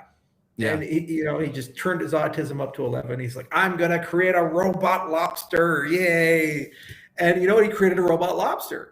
And then all of a sudden, all these people just showed up and they said, wow, that robot lobster thing is pretty cool. And now he's got 160 plus thousand stars. He's got hundreds of contributors. It's the fastest growing open source project in human history. And everybody's just started installing these robot lobsters. Now they have their own religion, their own Facebook. God help us all. They're already saying death to the humans. It's just been a few weeks. It's great. Okay, so that's how you do it in the Web3 space, is that you already have a governance model, an early adoption model, a fundraising model with crowdsourcing. You have a transparent, open thing, and you never start from zero, because in many cases people have already tried to solve this problem. So there's all this other open source technology that exists. So you start with a community that solves 70% of your decentralized YouTube. You fork the project, you work within that community, you put your little flavor on it. Some of the people follow you over, and then you have a fundraising model to be able to actually, at the very least, pay the developer, salaries to be able to build it to the next level. And if you get it right, boom, all these people show up and it gets it done. And we've seen this time and time again. That is so much better than being VC guy and doing Techstars and then going and pitching 400 VCs and giving away 30% of your company, and then having to make a weird business model just to be able to get your growth curve up and customer acquisition, and then Meta buys you for $500 million and you run away and you've built like a small MacGuffin for their little Meta empire. It's just a bad model. It's outmoded, doesn't work. We tried it with Ethereum. We went and pitched Google Ventures and talked to Kevin Rose and all this other stuff. And then Vitalik's like, hey, just do a crowd sale, do the ICO. Let's do that. And it worked out really well. It's a decentralized fundraising works so well. Baldur's Gate 3 is another phenomenal example of that. Okay, there was no way in the standard game publisher model that Baldur's Gate 3 can happen. It's just an impossible game to make. You have Sven Venka showing up wearing actual medieval armor, being like, we're going to make this game, and it's going to take like 8 years to make, and it's going to be so vast that you could have sex with a bear. But don't worry, it's not bestiality, because it's actually a druid that's wild shaped, and it's going to be so massive that like you can do everything, and there's 4 million variations, and then I'll just have to eventually release it because it's so big. Oh, and then by the way, we're going to like slow drip it out through early release model and all these other things, and everybody like will play the whole game over again when a patch comes. Like, what are you? Get out of here! Sex with bears? What's going on here? This is insanity. But instead, what he did is he went to the people and said, like, if you want this magic carpet ride, you can buy it for $59 early release model. And all these people are like, hell yeah, I want this magic carpet ride. Yeah. And millions of people bought into early release, and it created enough funding to be able to carry the game all the way through and actually release the thing. That is how cryptocurrency works. You start with the aspiration and vision, you talk about it, a group of people show up, and eventually you get to your bear, whatever your bear is. Love it. Thank you for that. Keith, go ahead. Yeah. One of the things that we like to promote on this show is the concept of agency. And right now in the United States, we have a very important deal going on in the legislative scene, right? Where we have the Clarity Act coming across. And I kind of just wanted to quickly ask you, what do you think is at stake? I'm an American. What is at stake for the United States and what's happening with the Clarity Act and all of the legislation around the crypto and digital currency? And what happens if the U.S. doesn't get this right while China continues to advance in both AI and in the digital currency realm?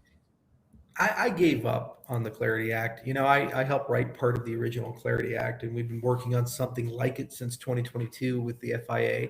That was back with Gillibrand and Senator Lummis. And then 137 amendments in 2025, including Elizabeth Warren's amendments, came in. They removed developer protections that we put in. They removed a whole bunch of things that were put into the Clarity Act. And really, they created a model where everything defaults to the Securities Exchange Commission. And you're a security by default. You have to go beg, borrow, plead, and steal to get your way out of the security side. It's not a sustainable or good model. And then you got guys like Brad Garlinghouse come by like, well, we just got to have no bad build instead of just no build. No, you climbed up the ladder and you pulled the ladder up so no one else can climb up with you. That's not good regulation. That's the same oligarchy and nepotism that we all complained about with the banks. And because you're on the other side of the table, now it's good for you. So fuck all of us in the industry and all the small guys. We can't have a system where you start as a security by default. You'll never get liquidity. You'll never get listing. You'll never accumulate a user base. You can't fundraise. It just is a non-starter unless you're going to change securities law. But nobody wanted to change securities law.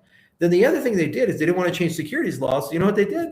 They made the CFTC the new SEC. And it's almost like that meme with Steve Buscemi or whatever his name is. He's got like the skateboards, like "Hello, fellow kids," like "Hello, fellow people. I'm a crypto person now too." The CFTC is not set up to regulate cryptocurrency. So now you have to create a mini SEC in the CFTC because you don't like the SEC. Okay. And then you're going to give the SEC right of first refusal on all new projects. Somehow they have to beg, borrow, and steal enough money to be able to get escape velocity. But how will they ever be able to get to a critical mass if they never get liquidity or adoption because they don't get any listings and they can't trade because they're all securities? It doesn't make any sense. And I said this again and again and again and again. I said, you're killing U.S. innovation if you guys do this. You're killing the market. Then on the DeFi side, we had developer protections for DeFi inside the bill. They took them out. Okay, so now you build a DeFi thing, you're regulated like a regulated financial institution. It's just come and register. The whole point of DeFi is to not be a regulated institution. It lives on chain. It's decentralized. If you want to regulate it, tell the blockchain what the disclosure regime is and let us do our disclosures at the blockchain level, not having a custodial organization speaking for the fucking DeFi application. They just don't get it. But you know who's writing it is the banks. And the irony, guys, is the only group of people holding up the Passage to Clarity Act now is Coinbase, not because of any of these principles. They just want to be able to pay a yield on their stable coin. And they're like, we are fighting for the retail consumer for yield on our stable coin. Okay, so are you supporting Dexus? Okay. Are you supporting things not being a security? Stable coin yield. That's all they're fighting for. That's the whole thing that's setting this whole thing up. It's like this one wedge issue there. Not any of this, like, how do we regulate the industry properly? Why? Because the whole process was fucked. First, they had the wrong crypto czar.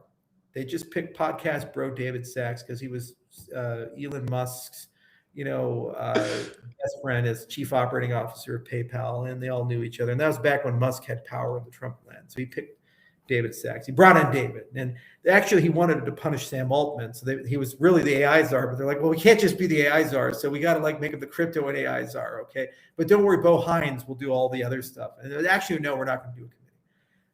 What they should have done when they picked the crypto czar is sent out a survey to all of the verticals in the American cryptocurrency, global cryptocurrency industry, the layer ones, the exchanges, the wallets, the NFT companies, the meme coins, all these projects, and asked a bunch of questions about what's working, what's not working, what do you want? Then go to all the administrative agencies and go to the CFTC and the SEC and FinCEN and the Federal Reserve and all, et cetera, say, what are your concerns about crypto? Then you go to the global regulators and you look at the MiCA framework, you look at the framework like the ADGM, VARA, and the Japanese framework, the Singapore Monetary Authority. You get all their feedback as well because you have to create a global regulatory regime. You put it all together within 180 days, and you establish a baseline of principles, and then you create a steering committee made up of economically the top leaders of each of those verticals. And then you say, okay, this group of people, then you go to the Senate Congress, this group of people is going to basically put together what we think should be the principles that guide the bill. And then the Senate Congress will click in, and then they'll go ahead and write the legislation for it.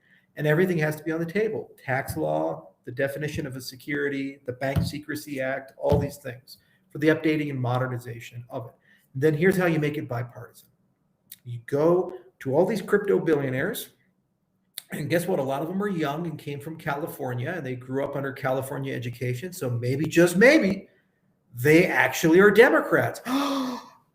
I'm shocked. Oh my God, there's Democrats in this space who have money. And you go and you get that gaggle of people together, and you go have meals with all the Senate Democrats and the Senate and the congressional Democrats. You say, 2026 is coming along. And if y'all want to be pro-crypto, maybe this group of people will cut you $10 million checks, just like they cut checks for Trump. And then suddenly the Senate and the Congress is like, yeah, we need some of this crypto thing. This crypto thing sounds really good to me. $10 million check. And crypto is great. Okay, that's how you build the bipartisan muscle up, because you already got the Republican. The president wants it. So you just get about 10, 20 good people there. And you tell Trump, don't launch fucking Trump coin. And World Liberty, don't do it. Calm it down, okay? Launch it after you have the framework, because then they can't complain. They voted for it. They can't be like, well, yeah, we didn't think you would do that. Well, it's totally legit, legal, right? And if you've written the framework the right way, you should be able to launch those types of things. Instead, they went opposite land. Anybody who has a seat at the table, they had to pay to be there, 7 to 8 figures. Okay, that's just donations. And then there's no national strategy. There's no principles behind the strategy. The only thing was time to market, get passed as quickly as possible, no bipartisanship, and by launching Trump Coin, it personalized crypto. Crypto equals Trump. Okay, so either if you're Republican, great. You're Democrat, that's pure evil and corruption. So when you go to Blue Sky and you go to all these Democrat forums, they don't say like cryptocurrency has bad actors. Now they say cryptocurrency by its core is a scam and illegitimate and bad. They've turned on it, and it's become a talking point in the 2026 election. They're going to say crypto equals corruption. That's the Democrat talking point now. Trump corruption. He made $5 billion from crypto. Crypto bad. Crypto corruption. It's the biggest corruption thing ever. And you know what? We don't do ourselves any favors when we have FTX and Luna and BitConnect and all these other things, right? There's plenty of ammunition if your goal is to go attack crypto within the failures within the system. So they fucked the whole thing up. And Uncle Sachs and all the other guys, they didn't know what they were doing, and they didn't understand how politics actually work and how you build coalitions with people.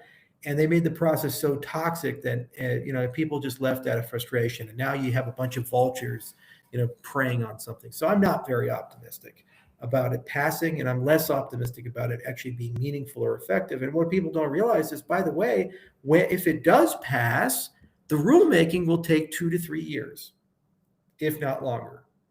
The Consumer Financial Protection Act, or whatever it was that Warren did and all these other people did, that still has rulemaking going on. And that passed, I think, in 2011 or 2010, like 14 years later or 15 years later, they're still doing rulemaking for it.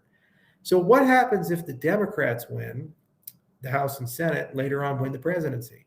The final rulemaking of the Clarity Act will be done by Gary Gensler 2.0. And what does that mean? Everything's always a security by default, and the whole industry dies.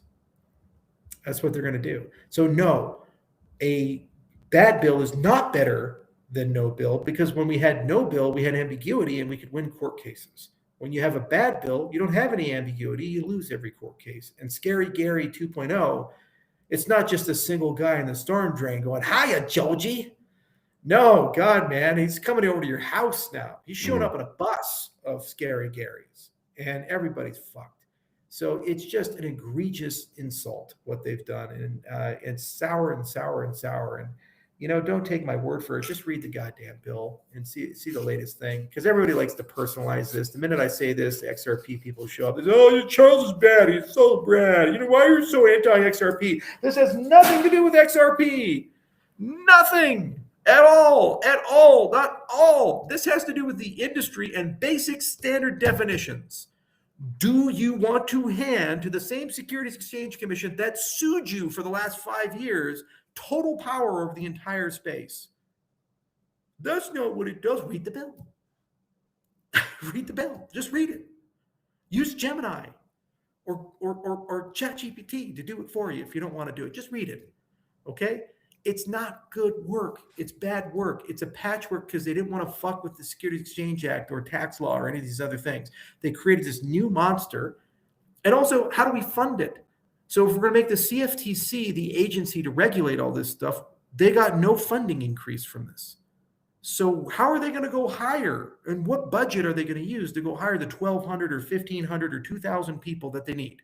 And guess what? If they don't have a budget for it, how do they give you a timely approval? If you need approval for something, who's going to do the work? So guess what happens? They slow roll it. You ask 6 months later, no answer. You ask 6 months later, no answer. You ask 6 months later, no answer. Well, I'm sorry, we're just so busy. We don't have any money in the budget for this whole thing. Government efficiency, Doge. Doge. Why would you do this? It's so stupid. It's just people who've never worked in government thinking they know how to run a government, walking into a system and then saying, well, it's too hard, so let's just give it to the banks and they'll figure the whole thing out, because they're friendly to crypto, right? The banks love crypto. They're crypto's ally. Yeah, they've been together. They do money. Crypto does money. You guys are going to love each other. It's just, I'm sorry, I'm so angry about it because we had such a beautiful window. We had so much time. We had so much momentum and support. December of 2024, the Democrats were all like, God, we got to be pro-crypto. How do we figure out how to be pro-crypto? Everybody wanted this thing to work. And it was just mangled and horrifically mismanaged. And we're going to get just a steaming pile of shit out of this whole thing. Just a giant steaming pile of shit. And it's no redeeming product. It doesn't even fertilize the soil. It's like the shit that actually damages the soil. You can't grow crops afterwards. It's salt earth shit. You get salt shit. That's what we're getting. They're mixing salt with the shit. And it smells really, really bad, and it didn't have to be this way. It really didn't. And they fucked it up. Anyway, on to more positive things. Charles, I got to get going, guys. Yeah. We do want to respect your time. We appreciate you. There was one other thing that we did really want to get your thoughts on quickly. Sure. Prediction markets. What are your thoughts on what's happening with prediction markets right now? I mean, it's the over financialization of the industry. So I'll give an example. I did a speech at Consensus Hong Kong, and I just wanted to show like I'm with the people and I understand the pain people are going through. So I wore a McDonald's uniform instead of the speech. They call it the mixed speech. So I showed up on stage and I'm like, guys, I got to make this quick because my shift starts in 30 minutes. It's a good speech. Literally, the minute I walked off of the stage, there was already a meme coin created called Mick Mode. Wow. And then there were prediction markets that people are starting to think like, when will Charles do this or will Charles do that? Or is Charles leaving Cardano or is Charles going bankrupt or these types of things? So we've created this thing where there's never an event anymore. There is an event with an NFT collection, a meme coin, and some form of prediction market connected to the event. So we have hyper financialization of basically everything. Now, do I agree in prediction market? Oh, absolutely. Robin Hanson, I've known him for years. And I brought Ralph Merkle into the cryptocurrency space. He's the creator of Merkle Tree. And Merkle actually wrote a paper based on Robin's work called DAO Democracy way back in the day. So I've been talking about prediction markets since like 2014. And I think they're really, really valuable things because they help create economic agency around an outcome. And they create much more accurate predictions than just a naked opinion, which is why they're really good at predicting elections. They're really good at predicting events occurring or these types of things. The problem is that when you over financialize things, you create perverse incentives. It's like the Super Bowl guy who did the streaking and he was in his own prediction market or these types of things, right? So it has to be a fair marketplace and a well-functioned marketplace in order for the prediction to work correctly. Yet Israeli troops, do using prediction markets and, trading on insider knowledge about operations and these types of things.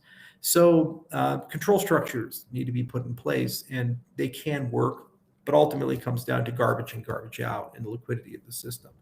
And I'd encourage people, if they want to know more about prediction markets, to go back to the OG, Robin Hanson, and kind of look at some of his work and some of the things that he did, because he was a very smart guy. And there's just been a phenomenal progress that's been made with Polymarket. Cardano, we have something called Bodega. There's a lot of really good stuff there for prediction markets. So they're here to stay. They're quite valuable. When used appropriately, they do great work, for everybody's. And I'm Awesome. never anti anything. I'm not anti meme coin or anti NFT or anti DEX or, anti prediction market. It's more of a question of, okay, is this the right tool and is it being used the right way for the problem that you want to solve? Prediction markets work really well when you have something you want to discover the truth about or something you want to get more information about, and you create an economic agency around that. So then people have a financial incentive to figure it out, and the market gradually converges to discover those things. They don't work so well when you create a gamified system where they can manipulate the outcome to enrich themselves. Mm-hmm. So you have to understand where to apply that tool, just like medicine. Certain people, if they take a certain drug, it works great for them. And other people, if they take the very same drug, it creates a terrible problem. I have gout and I take allopurinol for the gout. Works great for me. But for certain people in the Pacific, their genes are working a certain way. If they take the gout medicine, their skin falls off. Same medicine, bad outcome, right? So the prediction market's the same way. There are skin fall off events in prediction markets, and there's other things that prevent the gout flare-ups. It's just, you got to pick the right one. Totally. Well, thank you so much for your time, Charles. It was awesome chopping it up with you. I appreciate you being so generous, and we would Yeah, love to man. have you on again in the future for sure. It's been a lot Huge of fun, thanks. guys. Thank you so much. Thank you, Charles. Have a great day. Cheers. Bye-bye. Cheers, man. Feel free to leave the call whenever, and we'll wrap up with the chat. I'm at 89% uploaded. I can send you a link to go back to after. Okay. Yeah, I think you have to kill the live stream. And as long as you just leave, it should keep uploading as well. Yeah, as long as the Okay. As long as Thanks, your guys. upload's out. See you, Charles. Have a good one. Thank you. There we go. Fantastic.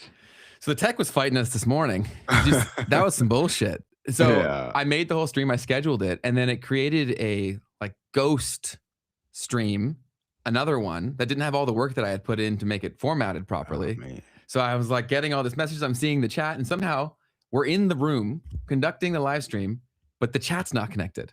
Mm. So I'm because we don't have access to the actual live chat. I'm seeing the live chat on my other screen. Right. So debrief. How you feeling? Fantastic. There was a lot of things that I had not heard about that he mentioned throughout the stream. Also, just things to think about that I hadn't before. One of my favorite things that he brought up was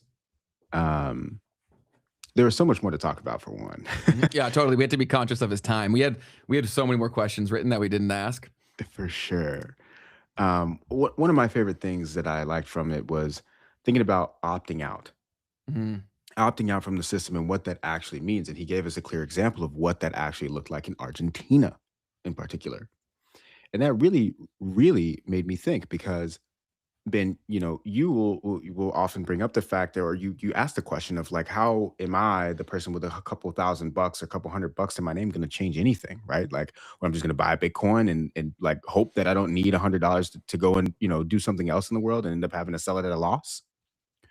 But he brought up the idea that his contractors in Argentina will only accept getting paid in Bitcoin. They will not get paid in their local currency. And you see, that changes the dynamic. If you have people that are demanding to be paid in sound money, then the employer has to find somewhere to go and get it. Very true. And so that's a very interesting way of thinking about what it means to opt out, because that actually becomes the more important piece: is how are you getting paid? How are you being compensated? And if workers come together to demand fair compensation in the form of fair money, of a sound money system, then that changes the game. So I thought that was pretty good. No, I think that's a fantastic example, because we always think that we don't have any significance, right? Because that is a big old system, but we do a whole lot of saying they, but that's a fantastic real world scenario of how things can happen. And I think it's also a really good point that we talked about a bunch, where opting out can look that simple. It doesn't need to be that extreme, and it doesn't need to be a big spectacle, right? Because we're always, because the problems are so aggressive and so painful, people think that you have to match that energy to solve it. Right. Which isn't the case, but I almost feel like they want you to think that it is, so that it happens, and they can say, look, you know what I mean? Look, go ahead. People want you to think what exactly? They want you to think it's that hard? Well, if you think you have no chance, then you won't do a little thing, because you don't think that anything matters, so who cares, right? And so then if the only way to solve this is a big, extreme, violent display of protest, then you get got. Because most people won't, for one. And then if they do, right, then this is my concern, is that if people do take that approach, well, then that gives, I'm going to try to say a particular party, a government, and the people legislating to have an excuse to then up the ante on the surveillance, up the ante on the control, and that becomes falling right into it. Catch-22. Yeah, totally. They walk you into it, and they make you think it's your idea. Right.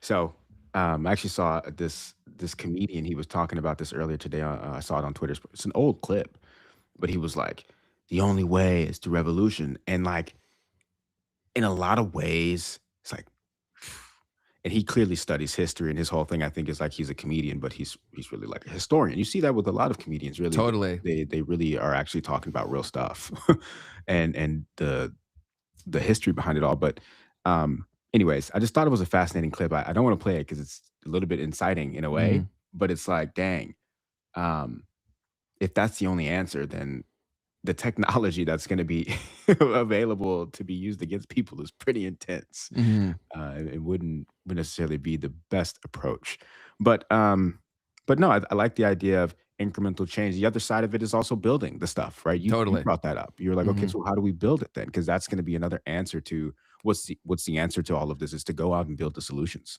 How is it worth their time currently? For most people, they have far bigger problems.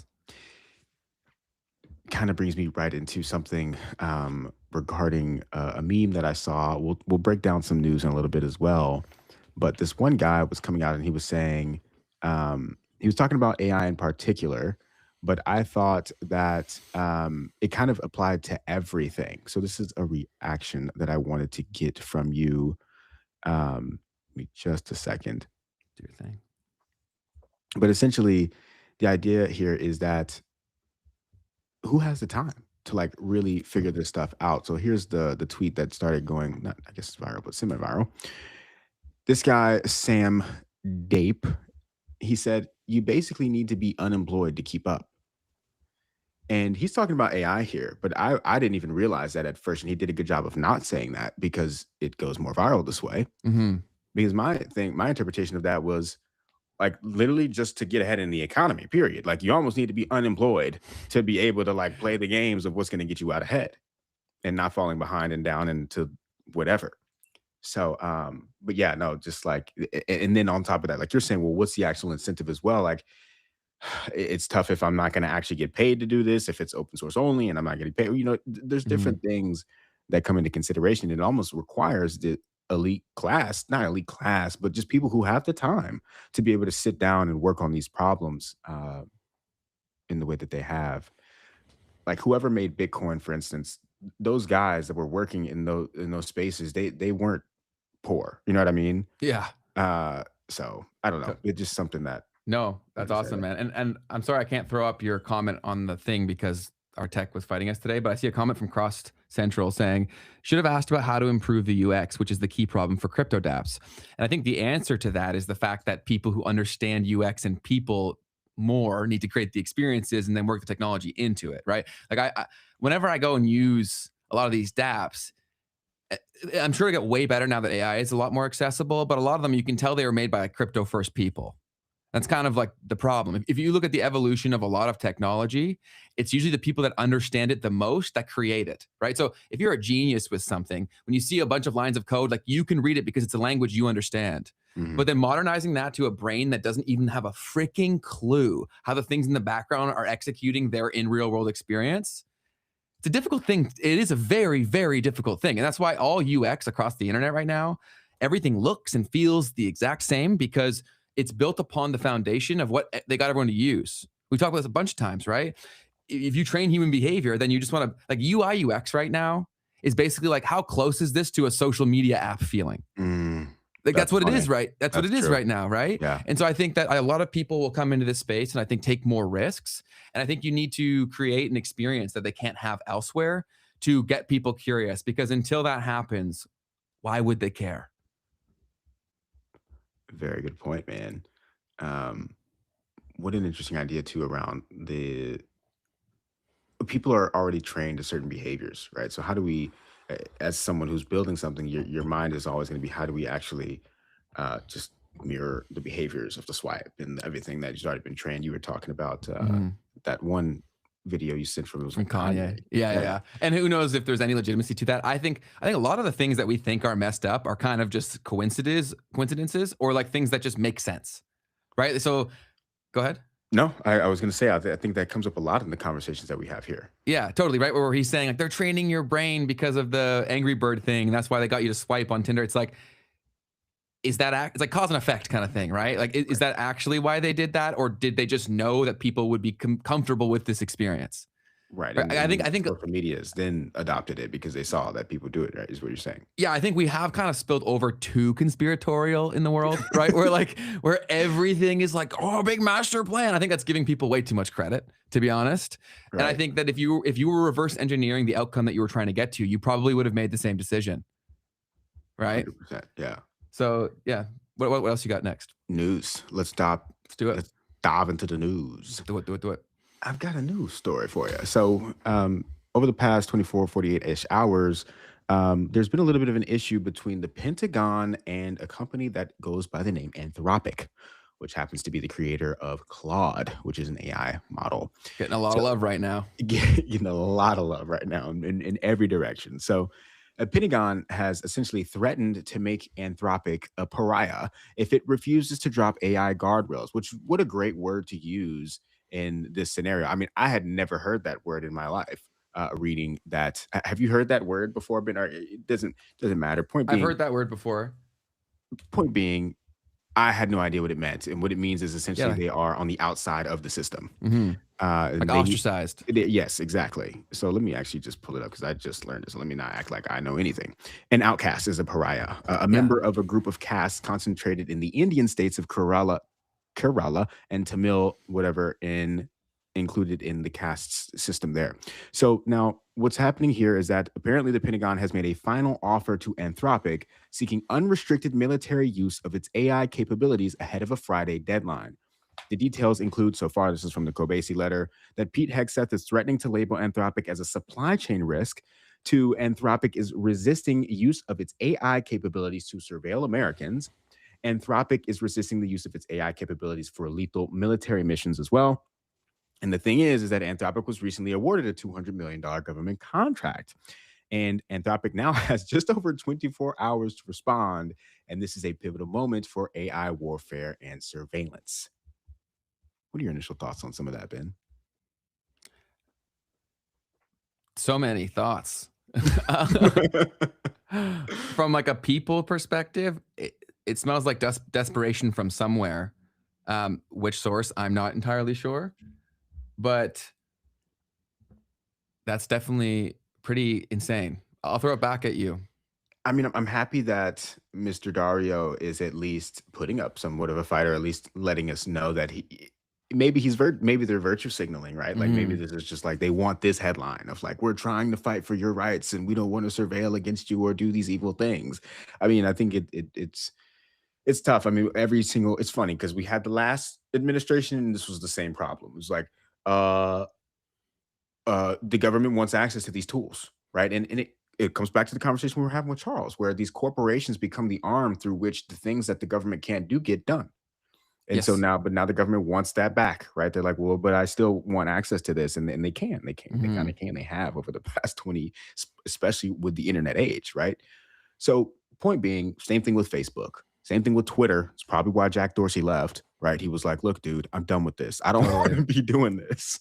And so it just all comes down to when you have a technology that is a national security threat and a national security opportunity, the government's going to get involved. And it's interesting to see that they're trying to fight back to some degree, at least. But I mean, we know how this is going to end.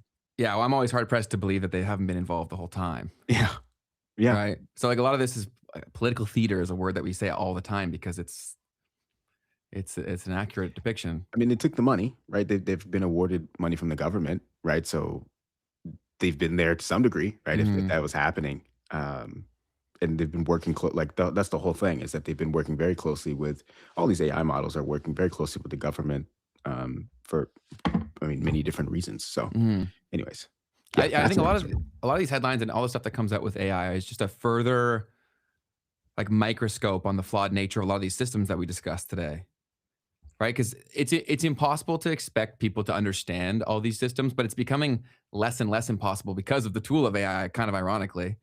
Right? Of you can now summarize things that the people who wrote those rules, they were kind of banking on the fact that you wouldn't know. You know what I mean? Like they always say like, oh yeah, we're writing it for the people. It's like, okay, you know that the average person is never going to even come across this in most cases, let alone understand it. Right. Yeah. So here we are.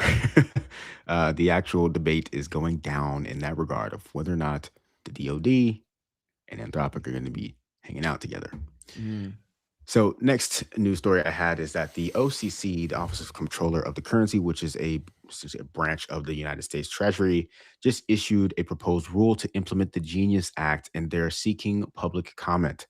So I was trying to say this and articulate this earlier today about what's happening with the legislative process here in the United States and how there's an opportunity to actually participate.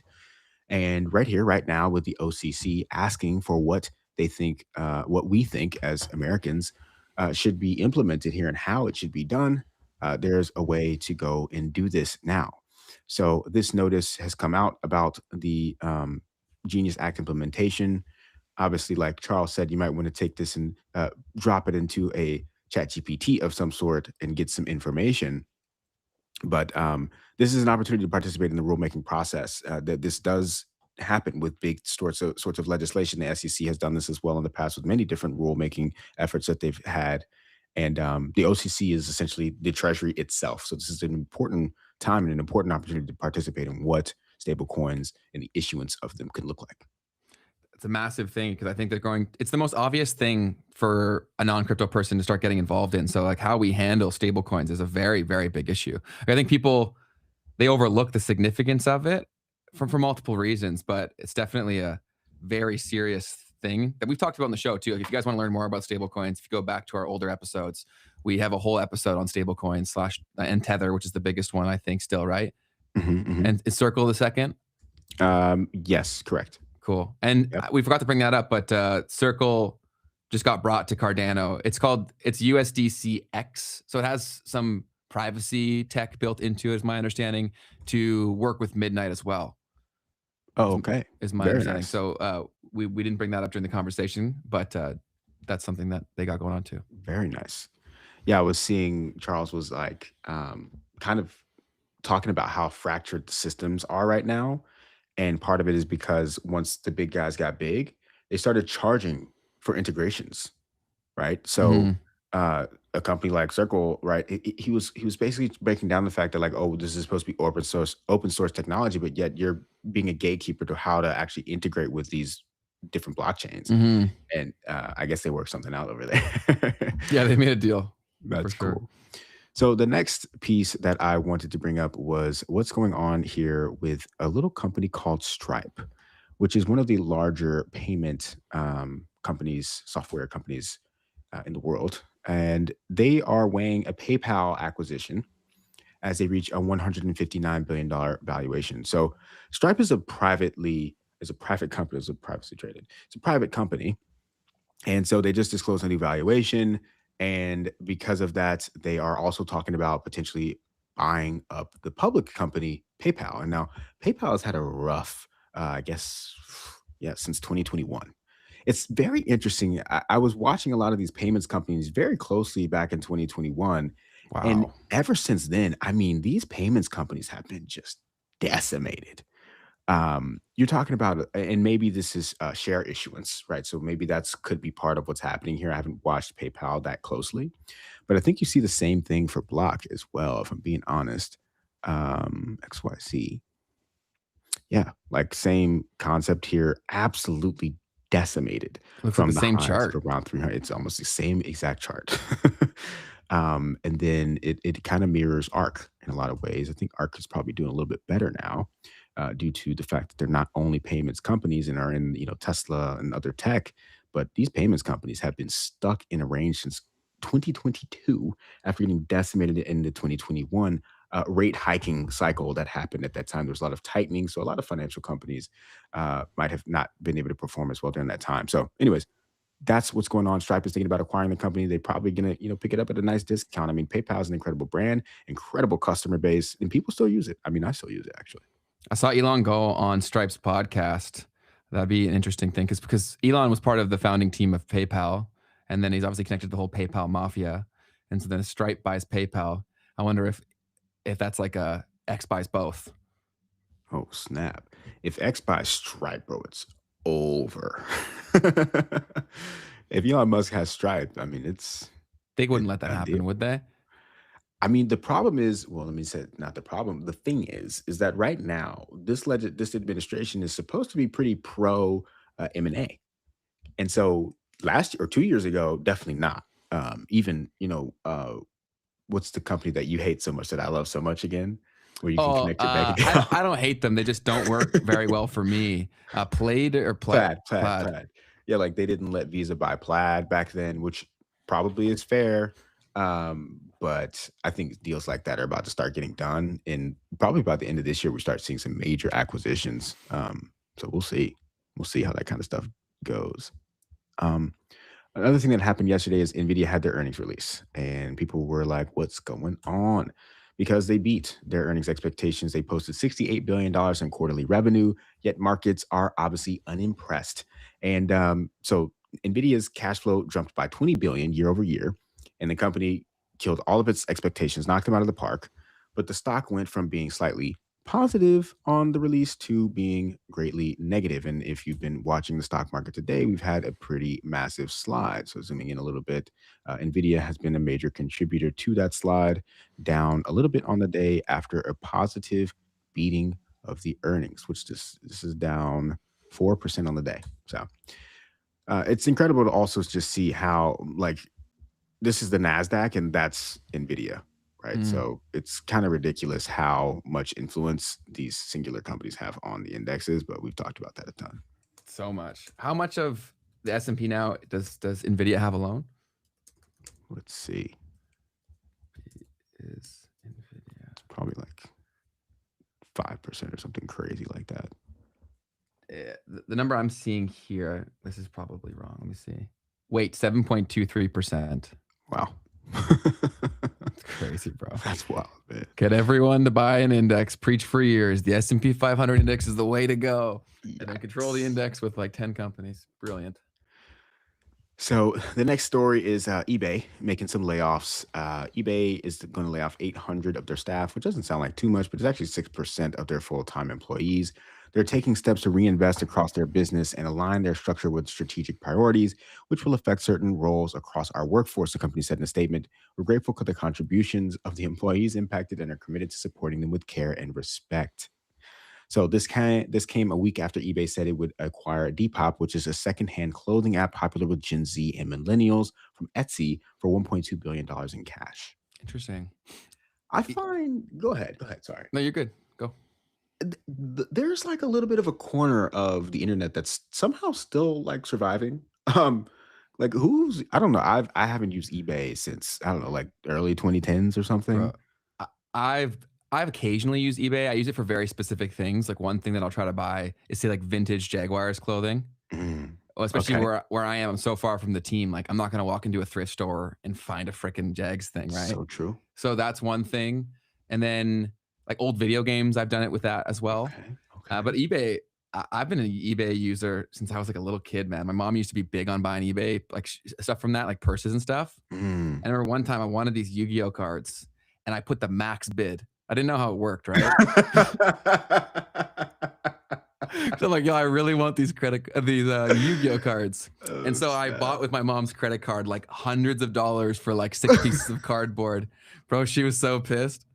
So that's my eBay experience. But yeah, they still do exist. It's definitely a very niche use case. I think when you're that early on technology, like there's so many ways that you can take it. And I think that people just came and innovated on what they did first, and they still have their own little niche pocket of the internet. I think you coined that pretty well. But yeah, it'll be curious to see how like a purchase like this would innovate things. Yeah, man. Well, no, that was the layoffs. They're just laying people off. I thought you said they're buying something. No. That was for Stripe buying PayPal, but eBay is just laying off 6% of their workforce. I thought you said they bought something from Etsy. You're right. You're sorry. We did say that they would acquire Depop. Sorry, from Etsy. That's right. Got it. And yet the layoffs, no, you're good. Did they specify which part of the company? It didn't really here now, which is it said we're reinvesting across our business and align our structure with strategic priorities. Because these numbers can always read in so many different ways, right? Because a number can sound significant, but if it's people that have a lot of churn anyways, like, is that significant? You know what I'm saying? There's so many things that context really matters, and we are given almost no context with these statements. I feel like if it was something good, they would say it. Like, it's just our customer service people or something. You know what I'm saying? But I don't know. It's interesting. Yeah. But they're pivoting. I mean, I'm also seeing that they are at $3 billion in revenue, and that's a 15% increase. So, just to think about that, like a company that people have completely forgotten about, or at least for me, I've completely forgotten about it. eBay? It's just sitting out there cooking at $3 billion a year in revenue. Yeah, eBay, I'm seeing a comment here saying eBay's killing it. Where is it? It's killing it, especially with the tariffs and the younger generation rejecting fast fashion. That's cool. They could experience a big resurgence on that front, Wow. That's right? Because fascinating to think about. what's the antithesis to the whole, what's that? Shein. Shein, yeah. Yeah. I'd say it's thrift, right? But then how do you take that to another level? Is it's personalized thrift, right? Where it becomes a global marketplace. I think that's really the solution to a lot of our problems, is that we always think we got to throw the baby out with the bathwater. It's like, why can't we just keep what's good and then eliminate what's bad? Like, that is a possible reality. You know what I mean? Absolutely. I never thought about eBay like that, but that's a good idea. You painted the picture very clearly of like the global thrift shop. Yeah. And this person said thrift store stock gets picked through and put on eBay instead of shops. Yeah, that is true too. So like the individual thrift shop person kind of gets screwed a little bit because these resellers will go buy the stuff and then put it on there. But these shops could do the same thing. Yeah. Just like a little geo arbitrage play. Yeah. Speaking on this, I saw this headline. I don't actually know exactly what's going on, but Shein's CEO breaks public silence about something. I don't even know what's going on. Maybe someone in the chat has a clue of what this is about, but I just saw this headline come out, I think today. So their elusive CEO. I don't know. Also, is he elusive? Like, I have no idea. So he's hailing the Chinese roots. He emerges from the shadows to hail Chinese roots. Okay, very interesting. So, I don't know. Shein is the one that's like super, super cheap for clothes, right? It's kind of like the Temu for clothing. Yes. Yeah, I saw someone from their team explain how they operate, and it's pretty insane, man. Like how quickly they can spin up something based off of a trend on, say, TikTok, and then create that product basically on demand. They basically created like fashion on demand, which great for consumerism, horrible for the world. You know what I mean? Right. Next thing here is from Microsoft. Microsoft just pledged $50 billion to tackle AI inequality as it warns of a growing divide. Now, basically, they're on track to invest $50 billion by the end of the decade to bring artificial intelligence to lower income countries as concerns mount over the technology's potential to deepen inequality. So they made this announcement in New Delhi, India. Policymakers are increasingly worried that the unequal adoption of AI risks widening income and development gaps between rich and poor countries. So this United Nations Development Project called for global cooperation on standards and safety to ensure technology functions as a shared public good rather than a concentrated advantage. So yeah, the big thing here is obviously there's a chance that Microsoft doesn't want to see countries getting left behind is the thing that they're saying here.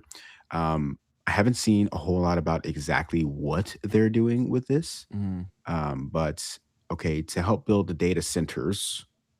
Okay, so they're going to make data centers crucial to providing computing power needed to run AI models in, I guess, these regions. So anyways,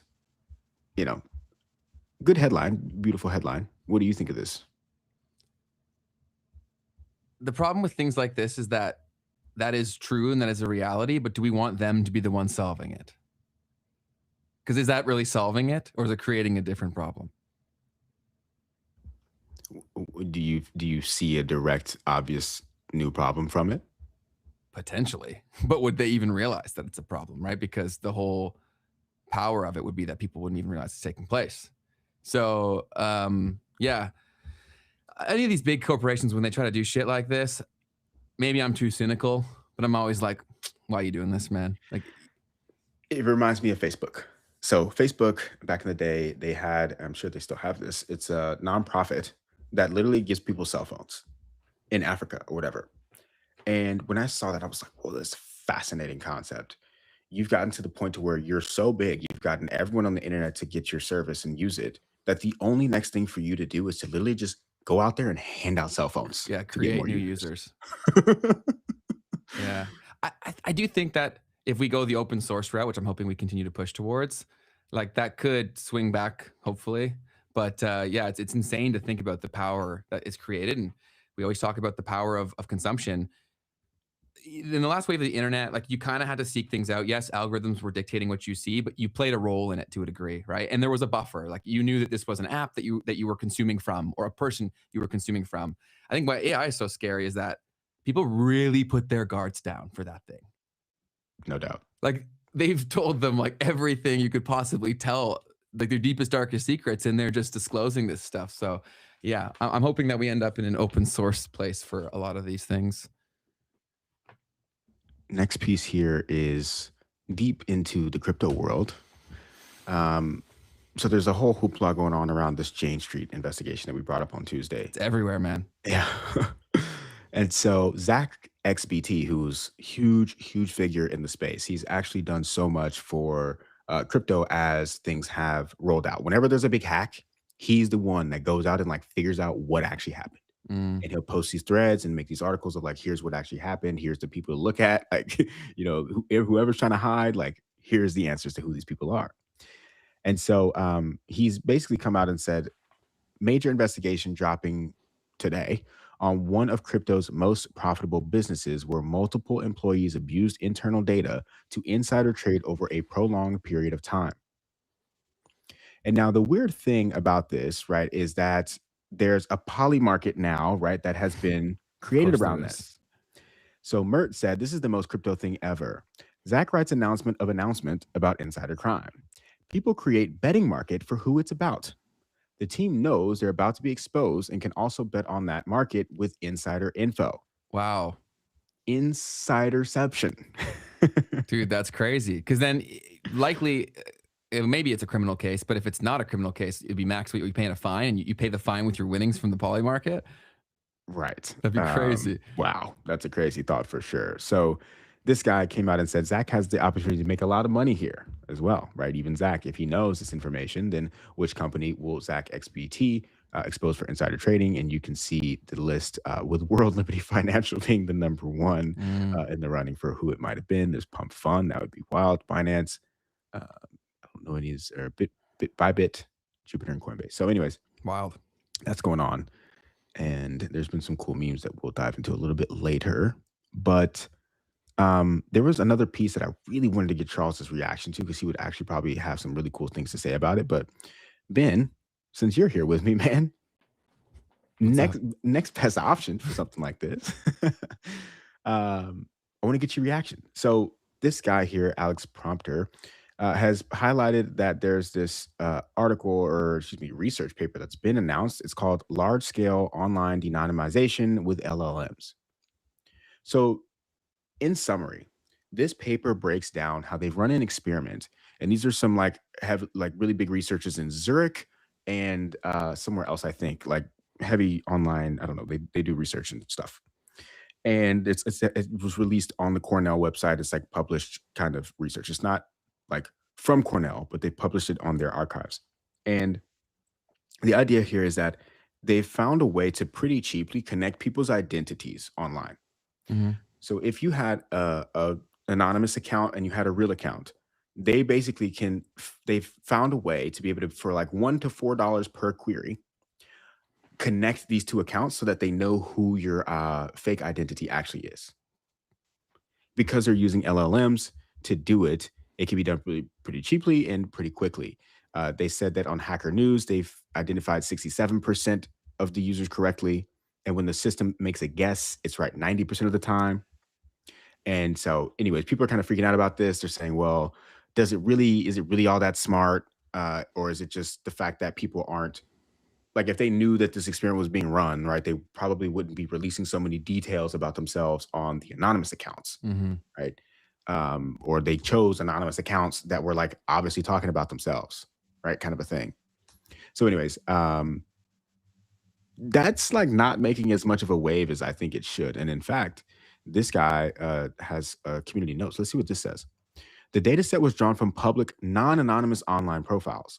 Researchers later anonymized posts to test re-identification, but the original users shared detailed personal information knowing their profiles were identifiable. That's cheating, no? I think so. Yeah. But I do see this stuff becoming an eventual reality, though. Like, because I think people don't think often, man, in terms of their behavior online and stuff like that. Like, a lot of times, everything you're doing online, it leaves clues, right? Like, people usually type the same way. People are interconnected. They use the same sort of stuff across everywhere. Like, even with I had one scenario where someone was like trolling me, and then I found out who the person was because they used the same picture on their profile picture for the troll account on their personal, what was it? Etsy, or not Etsy. What's that stuff? Pinterest. So like someone was screwing with me a lot, and then I reverse image searched their profile picture that they had used for the Instagram account, and I found out who it was, right? So like this stuff's not that hard to do. There's so many things that are interconnected. So yeah, that's not like shocking to me. Yeah, and they said the reason that they made this and put the research out, because like obviously the concern is like, if this is true, then why would you tell everyone how to do it, right? Very good point. So they defended that by saying that they recognize that that could be the case, but also that it's better to publish it than to not, and not have people know that this is possible. Essentially, it was with the justification. Got it. So I thought that was fascinating. And someone in the chat just made me aware of something that I had not seen, and this is really good. So shout out to you guys in the chat. Apparently, Mr. Beast's editor was just suspended by prediction market Kalshi after near perfect trading success. So Mr. Beast himself has been hit with a 2-year suspension from Kalshi after allegedly turning inside information from his job into profitable trades tied to his boss's videos. Excuse me. An employee of Mr.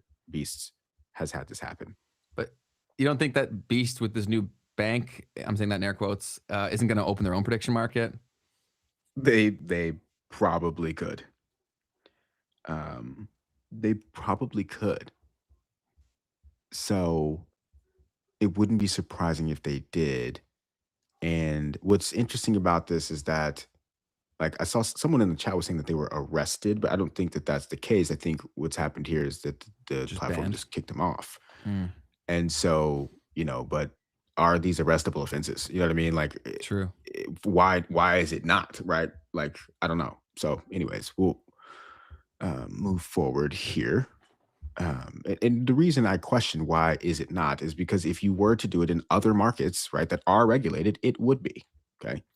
So, and it wouldn't be necessarily that you get arrested, but you would have to face some sort of penalties or fines or something, right? Like pay the money back that you've made off of doing things that weren't necessarily super legitimate at the least. But anyways, moving forward, we had this video circulating about some robots in China, and I thought this was fascinating, so I'm going to share it.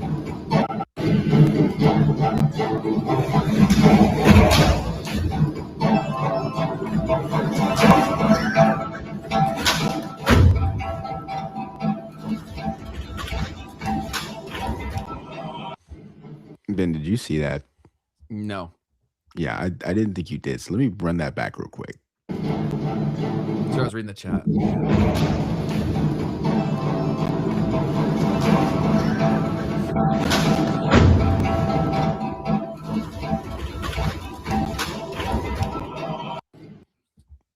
That's crazy.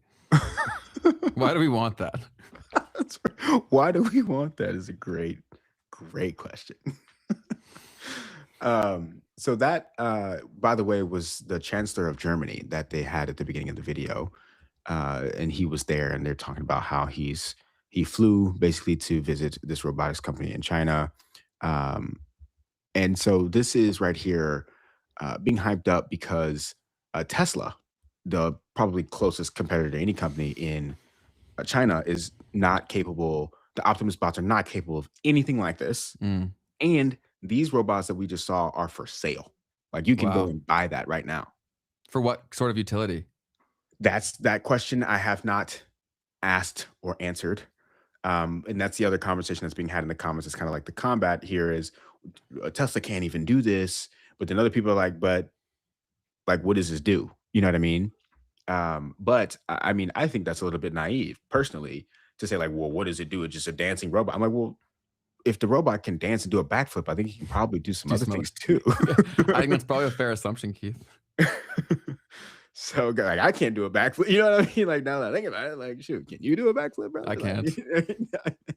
So fascinating to say the least. And the fact that these are for sale, people are saying, well, this means that the US is way behind in this race. So, and not anywhere near, right, being able to get to this type of level. So that's what that one was all about. Wanted to get your reaction there. It's wild. This one was a lot of fun. This has actually been circulating for quite a while. I think Nicole Purvey even posted this not too long ago, but I thought it was really, really fascinating. So this is buying a house versus investing over time. Turn that audio off.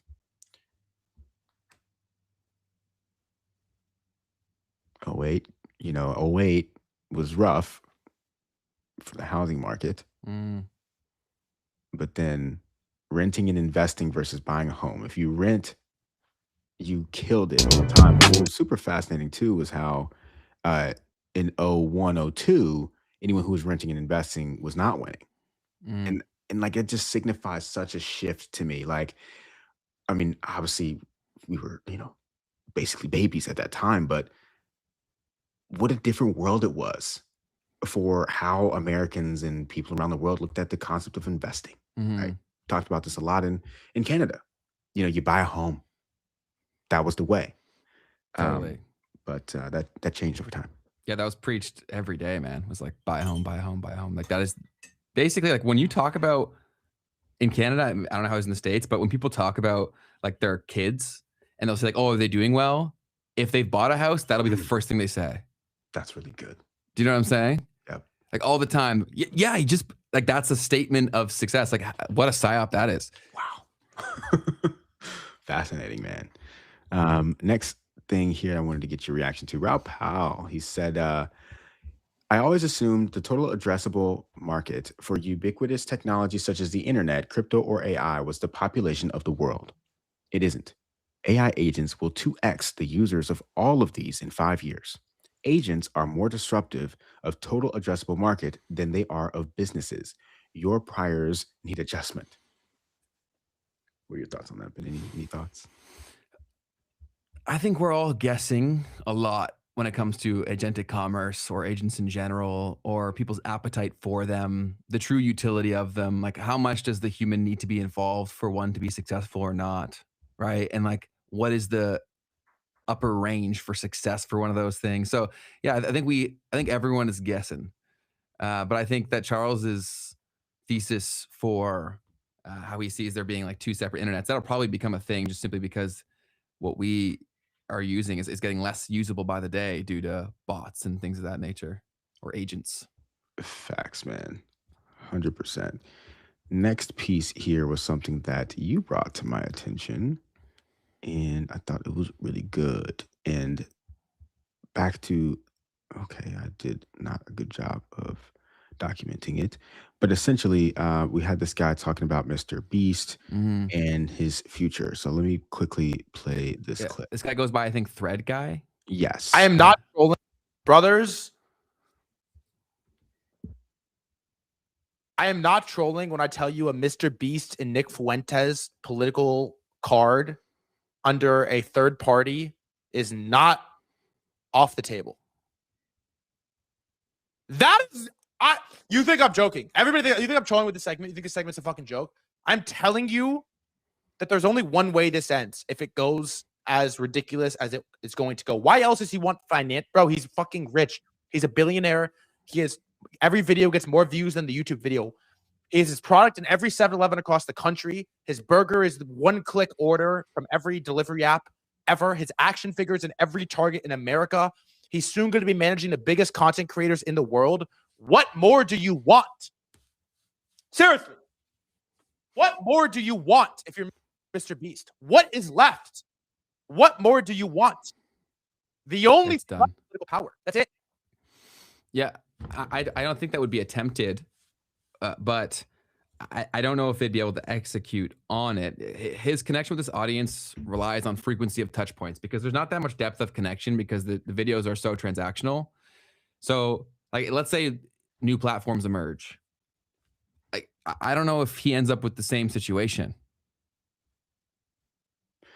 So the one thing that I would give to this guy's point is that when you think about presidential candidates and races and things of that nature, I think a lot of it comes down to like, does anyone know who you are? Just awareness. Yeah. Like that's what we've seen, at least in the US over the past, the past 3 or so election cycles was like, Trump was just known, right? You had Bloomberg running, but like only super rich people or people who are into finance know who Bloomberg is. True. You know what I'm saying? Like no one knows who that is, even though he's a billionaire. You know what I mean? And might have some ideas for how to make the country better. But yeah, man. You know, yeah, that's a great way to frame it, because even if people don't have a relationship with Mr. Beast, they typically know who he is, or even if they don't know who he is, they know the concept of who he is. Right. Do you know what I mean? And so that definitely gives you a massive advantage. So I would not be shocked in his lifetime to see him run for some sort of political thing. Yeah, I mean, it would come down to at that point if he really wanted to, right? I don't know if he would really want to, but yeah, we'll see. Who knows? He definitely wants to win at like everything he touches. Like he preaches that. He works very hard, but this is definitely a different beast, no pun intended. So we'll see. So this right here, I thought was a really well piece put together. I don't know if this guy made this or not, but I'm seeing this post from Jesse Cohen, and it talks about what happens in 2036 when 80% of jobs have been replaced by AI and robotics. 80% of people this was really well made. Lost their jobs. They had no money, no purpose, but they had a lot of time on their hands. The less people actually did physical work, the more they wanted to appear as if they did. What if we could use the energy of humans to power the machines that took away their jobs?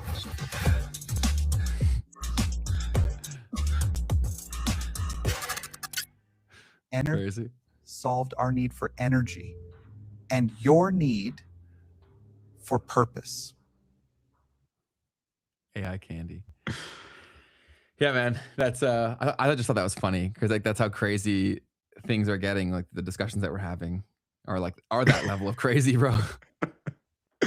Yeah, like it's really good because it's crazy, but it's also like, well, not that unbelievable that could be a suggestion that gets made, right? I don't know. Yeah, it just feels like a real movie or something that you could watch and actually still be entertained throughout the whole thing. Yeah, AI video is getting pretty crazy good, man. Which is pretty terrifying. Like the potential outcome of that is that's also why I think a lot of these things are going to get pushed into place where like blockchain technology gets used whether we want it or not. Because how do you verify like legitimacy or posted by a person, or like all of these things come to play, which then obviously leads into there's just so many interconnected things. The DID conversation, the decentralized identity, and that's something I would have loved to also wrap it. Yeah, I wish we had more time. I know. Yeah. So another thing that happened was Citadel, the large market maker owned by King Griffin. They made a response to the Tyranny article. I kind of just wanted to briefly touch on it. They basically made the counter argument that we saw everywhere else, but another piece of it that they put in was just because the technology evolves rapidly does not mean that it will be adopted as rapidly. So they say, look, AI adoption trends do not look non-linear. The adoption trends, right? Yes. Versus that's kind of been my whole thing the whole time. Yeah. Is that all these predictions are made in a vacuum. That's a great point. Yep, that is your point. So that's kind of the big argument that they added, and then also the constraints on the energy side, which are very real. Yep.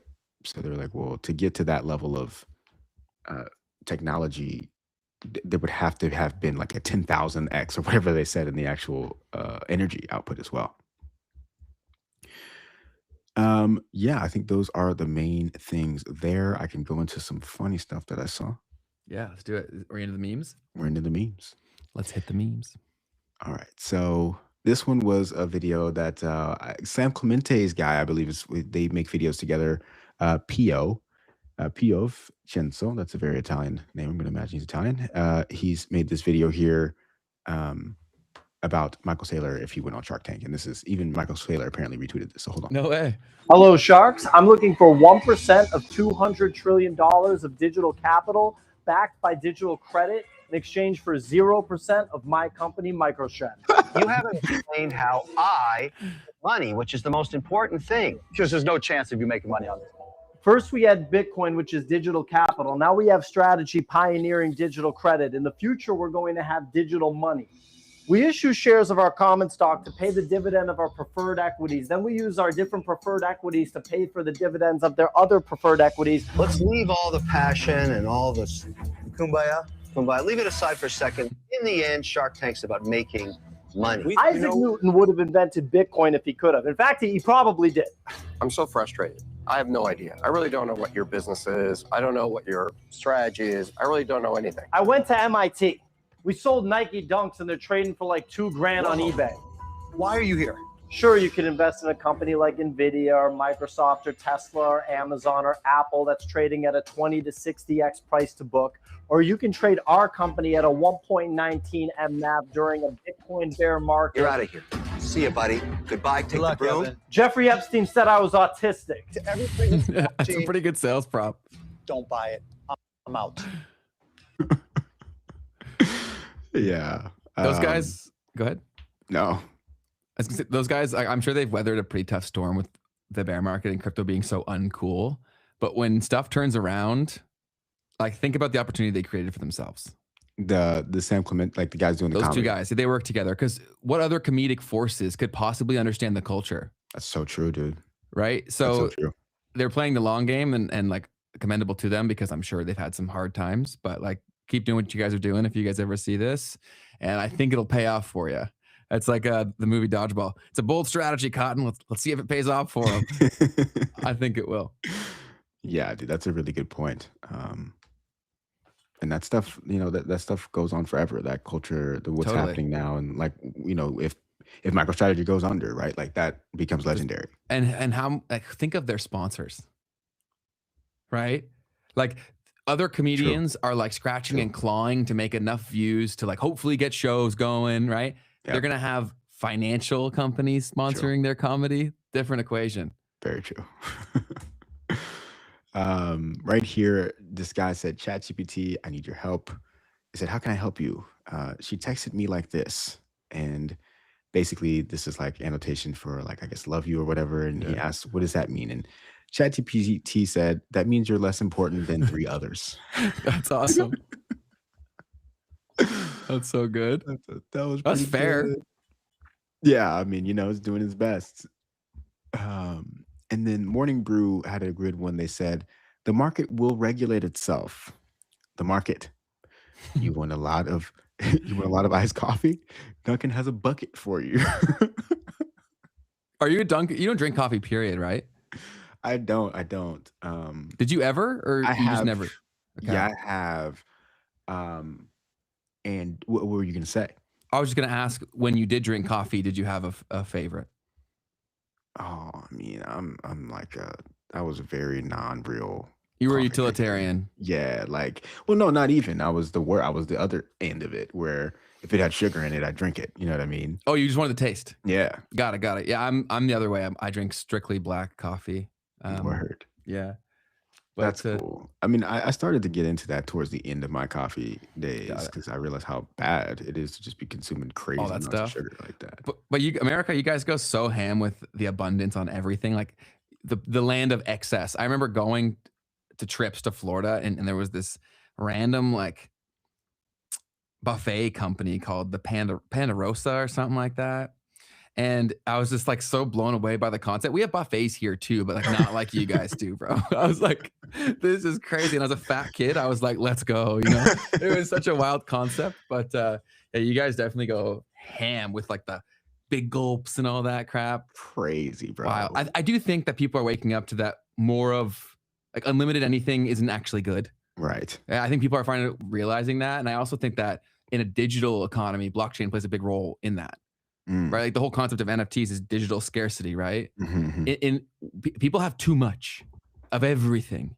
There's too much content. There's too much. That's like the problem in our first world, is that we're so accustomed to like more being better, and that's not actually true. Good point, man. In a world of abundance, scarcity becomes valued. There you go. That was a bar. And so, me following unnecessary rules of my company. I'm gonna take the audio off.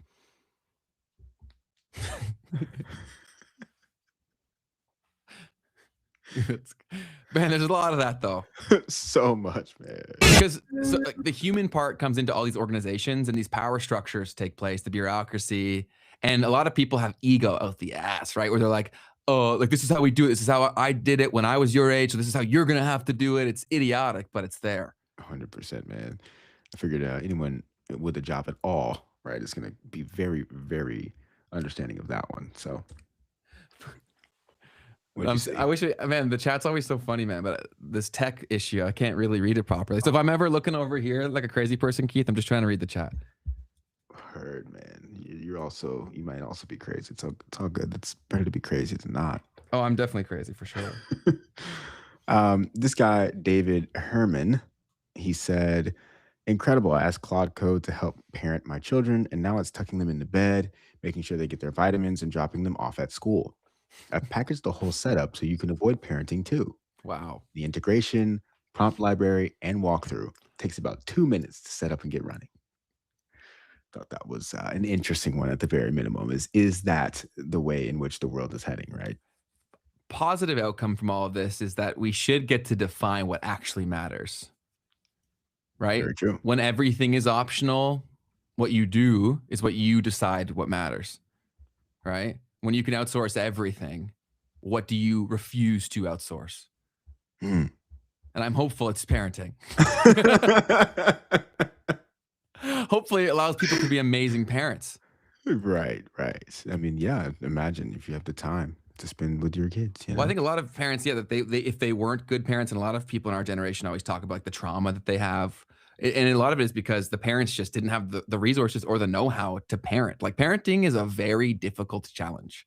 Mm-hmm. You know what I mean? And it requires effort and focus that a lot of people were just trying to survive. So I think there's a lot of trauma out there that like people didn't do it because they're bad people. They just didn't have the time or the resources. You know what I mean? 100%, man. This week, there's been this huge scandal around Jane Street. There was a lawsuit filed against them from a crypto company, basically alleging that they did some insider trading that helped to collapse Terraform and the Do Kwon situation over there. I'll quickly share some of that on my screen from the Wall Street Journal. Jane Street accused of insider trading that helped collapse Terraform. Wow. And because of that, there's a bunch of memes going around about this scenario. So I thought there was a couple of funny ones that I wanted to share. So this one from Mando, Wrecked Mando, said, realizing I could just blame Jane Street for all of my life's problems. There's been a lot of that on Twitter, especially crypto Twitter. 100%. This one encapsulates that pretty well. He's not a bad trader. The market was manipulated by Jane Street. We all need that, brother. We all need that. That's Trader Mercury. And then we got one more here from Alpha Co. Jane Street pushed my grandma down the stairs, he said. How dare they? And I thought that was pretty good because, you know, at that point, it's like, listen.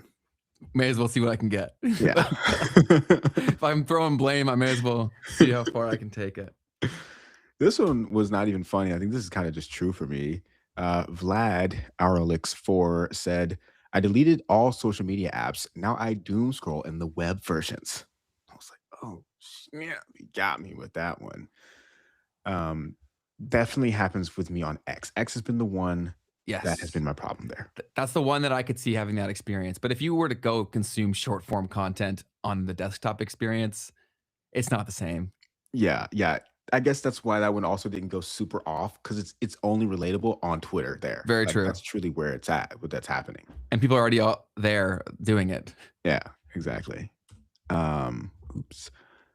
This next one here. Okay, so Baby Keem, a popular rapper in the United States, he said, how do you fix OpenClaw internal reasoning leaking?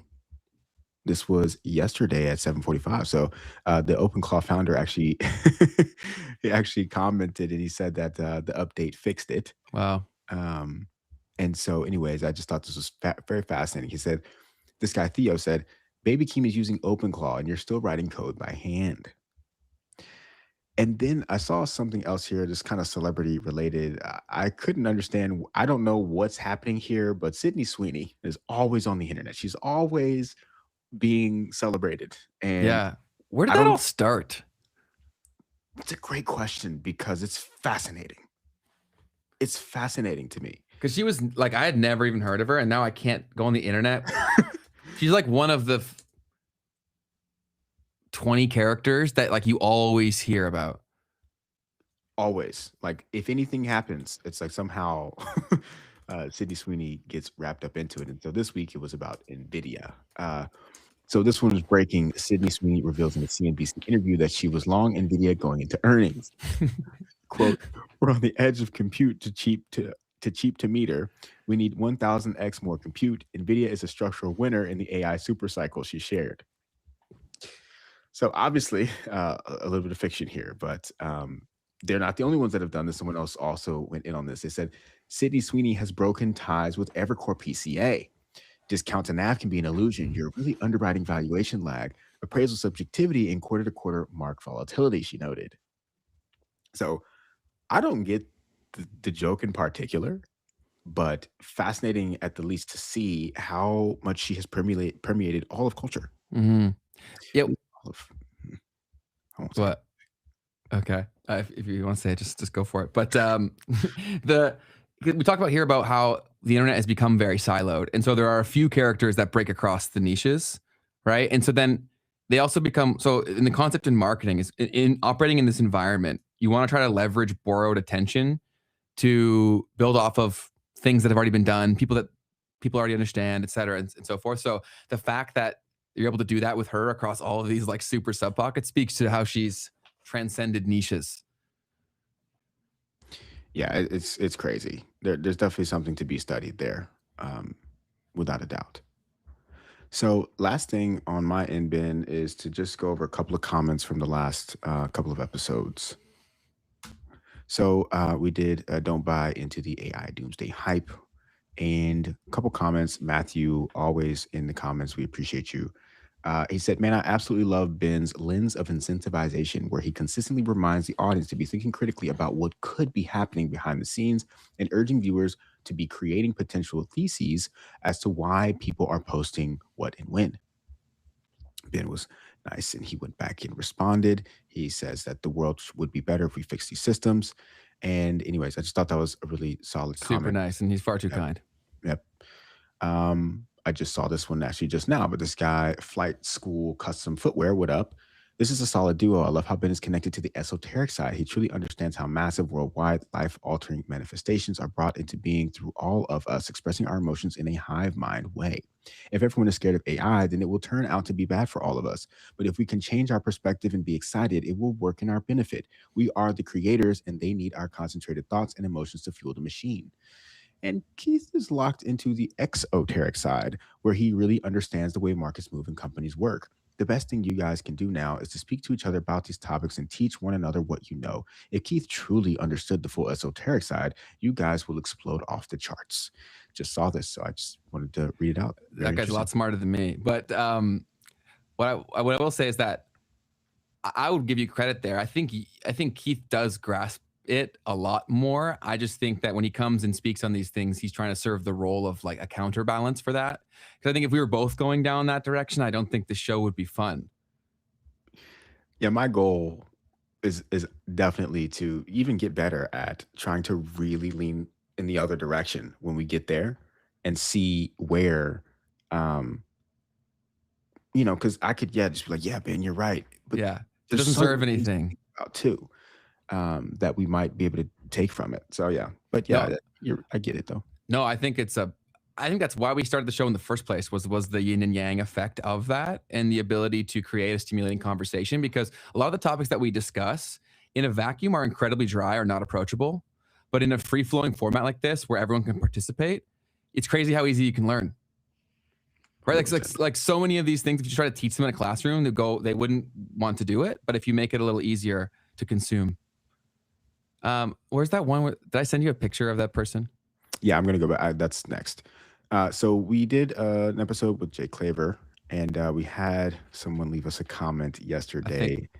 Tell Williams 2551. He said, yes, it needs to be demonstrated. And the whole episode was about the XRP domino theory and so on. He said, yes, it needs to be demonstrated. We can't follow you guys at all. And I don't even know if it's on purpose. Like, you don't want us to get it. So here's what all of us do. You have this 2 hour and 45 minute video or 3 hour video, whatever it is.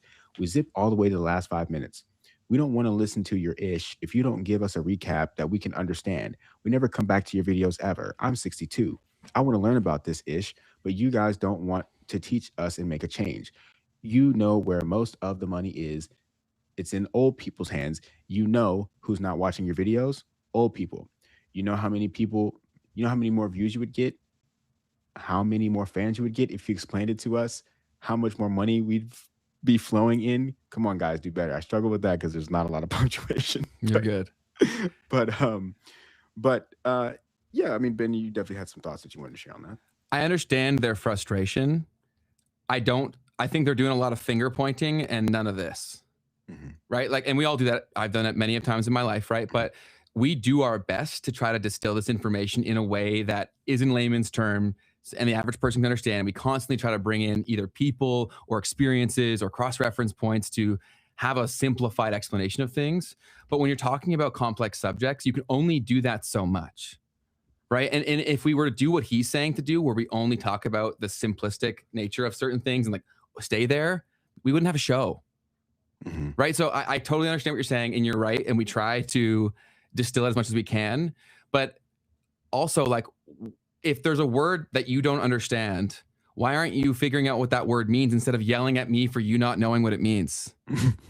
That makes no sense. And if I had to guess, it's probably a microcosm of a bigger thing, right? So we all can do that now too with AI. And so I hear your frustration. We're trying. And as we expand the media ecosystem, don't think that we're not thinking of every sub pocket. We really are, but we are two guys that are the age that we are. And so we can only do it so much. And so we're going to expand the team to have different faces, different experiences, different approaches to it that will hopefully give you what you need. And so we are thinking of you as well, all that I would say. And despite that you think we're speaking ish, I still love you.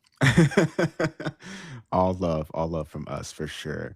And yeah, I mean, that is a big part of the goal here is we are trying our best to get this information to the majority of the people who might not understand or have the experience in the space. Guys, understand how impossible of a task it is to please everyone. It's fundamentally impossible. And so our job is just to stick to our thesis, which we believe in wholeheartedly, and try to find our people who align with that too, right?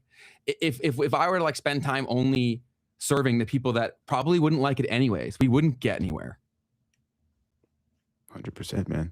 So I hear you. We're working on it. We're going to be releasing some courses in the future that can hopefully act as like your 0 to 1. And maybe we even make them for like certain age groups or something. That's a good idea. Because then we could think of like experiences that they would understand. Right. So for like a 60 to 70-year-old person, like what were the key topics, figures, and people in their life that they would, like their characters, right? Like case in point, when I talked about Michael Jackson and compared him to Mr. Beast, like that got such a visceral reaction for people because of how big he was at that time, right? So how much more would the lesson sink in if we could use those figures for the different age groups? You know what I mean? 100%. And in that, you know, these would be things that we'd put out there for people to be able to just see and have. It wouldn't be like some gated thing or no. that. 100%. Yeah. So we are thinking of all these things all the time. And also whenever you guys have ideas, always feel free to let us know. And if we can turn it into a reality, we will try. Fantastic. And yeah, I mean, anything in the comments, anything that you guys in the chat want to share, anything you guys want to quickly chop it up about, let us know. I guess it was Charles, listening to Charles talking about like how we're at the point, this is kind of random, but at the point in society where older people like grandmas are now like using cell phones at least. And he's on YouTube, right? This guy potentially, right? Yeah. In particular, rather. But it's the mentality of it, better. dude. They are, and my grandpa is a freaking legend for this shit, man. Like he will listen and he will ask questions and he doesn't assume that he knows better than me because he's older, right? So like I spoke to him for like hours on this subject very recently. He's like, Ben, most of it's going over my head, but I really appreciate you telling me. And I said, yeah, if you just let it marinate, a lot of these things will make sense because all that I'm trying to do is plant a seed that makes you conscious in an unconscious experience that social media has become. Right? All that I'm trying to do is put a buffer between you and the algorithm so it's not strictly driving the car. That is my sole intention here. That's why I throw a lot at people because I'm just trying to see what that thing is for them. Right. Do you know what I'm saying? So I'm going to hit you with all of it so that you can pick later which one mattered. Your TV thing is really good. Like recognizing how TV was the only source at the time. And then in that case, right, whoever's the writer, right, gets to determine what comes next. Reality, dude. Yeah. And then Yeah. so the writer is the algorithm now, right? Mm-hmm, mm-hmm. And we've also talked about how creators get created, right? Through these algorithms. There's a lot of people out there that they're probably not even negative people. They're pushing negative messages because the algorithms incentivize them to do so. And part of that is on us, right? We're like, it's human nature to a degree. Where like we are prone to pay attention to certain things. And so naturally, if you're a creator and you saw this as a dream thing for you, during your exploration phase of creating, people typically get pushed down a path. And then 5 years later, they wake up and they think they're that person, but the algorithm brought them there. Right. So I think I have this tweet, and I'm going to read it out loud so I don't screw it up, because I think it's a very important message here, where I have it pinned on the top of my Twitter. It says, to fix a broken system, we must first forgive the flaws in others that system created. Right? Because until we do that, like, we're always blaming the thing that isn't the problem, right? Like, the individuals are very rarely the problem, but collectively we are the problem, right? And so if you came to like every conversation being like, where is this person right? And that was your default, instead of why am I right? I have to be right. So many conversations could happen. Very well said, man. Very well done. Fantastic. I see a lot of you guys here are saying you've put in the time trying to really figure stuff out. And yeah, I mean, it definitely is something that can take time. Someone also suggested if someone were in a position where they really wanted to learn the stuff and they have money, you could hire someone, which is what I would do if I were someone who had a lot of money. If I really wanted to understand a topic, it's also not a bad idea. Get a young kid out of high school, tell him you'll give him an internship, teach him this stuff. Dude, it gives you a cheat code, because we're stacking layers of foundational knowledge, right? Why is Keith able to learn some stuff so fast? Is because he learned the tools of transferring education, right? So why I became obsessed with YouTube is because I was able to break through the psyop that information was only valuable if you paid for it. Do you know how many people are stuck in a box and stuck in their own created prison because they can't break free from that? They say, I can't afford the education, right? So the free stuff can't be valuable when it's all there. Like, anything you could possibly learn in a college degree, for the most part, like 99%, you could find for free. But are you going to believe that when you do that and you consume that it is valuable? A lot of people, it's been trained like you got to pay for it. Otherwise, it didn't matter. Fascinating. There's also the concept of, if you pay for it, you will invest, right? Yourself with your own time. Right? Totally. But if you have no money, time is an investment too. I saw someone say that in the chat earlier, and I think that's a really valuable perspective. A lot like with the whole, actually, that's such a good comment, because if you're thinking of like, how do I push this whole decentralized future forward? Even if you have no money, you have a lot of time, like spreading the message, learning, maybe building something, right? That you could provide to help bring that reality to life. So yeah, the people in our chat are really, really smart. So I appreciate all of you guys helping this whole thing go. Yep. Fantastic. Sir Knight, I literally forced myself to work another unpaid job for 3 years after my 9-to-5, building my income replacement so I wouldn't have to be concerned with AI. Love it. And it's back to that one tweet where the guy was like, you almost have to be unemployed to keep up. It's like, or you have to literally be nonstop figuring it out. So it's so perspective based. If you can come to this stuff with a positive lens, we're like the luckiest people of all time, right? If a lot of us say, why are you laughing? What's up? Matthew in the chat, bet he's a G. I love Matthew. But like, if you come in with a positive lens, if we're all acknowledging that these systems have been broken for a very long time, our ancestors and shit didn't even have an opportunity to fix them. Right? Because knowledge is power has been a recurring thing throughout all of history. All of knowledge is accessible to you if you decide that you want it. So that's very, very, very powerful. I'm looking for Keith. It's time for the Spotify plug. Yeah, go for it. Let's see what's in there today. So everybody, we're here on YouTube and Twitter. If you're on X with us live, we appreciate you being here. Be sure to hit that like button for one, but also we are on Spotify. And right now we are trying to get our reviews up on Spotify. So if you will do us the massive favor, on YouTube, you can look in the description and you can go to Spotify and give us a 5-star rating. it's really awesome of you to do that. We really appreciate you in advance for taking the time. We are going over there and let's see. Oh, wow. Life is a Highway down there for you guys. Life is a Highway by Rascal Flatts was the most Wow, recent that's fire. thing that I'm bumping. So That's good. that's it's And revealing. as a motivator, guys, like we said, we're going to be releasing the Memes and Markets playlist when we get to 100, which will be a combination of how many songs for each of us should we put in there? I mean, maybe like 25 each. Okay, cool. That's a lot. awesome. Yeah, because I was literally putting my list together last night. I was like putting way too much time into it.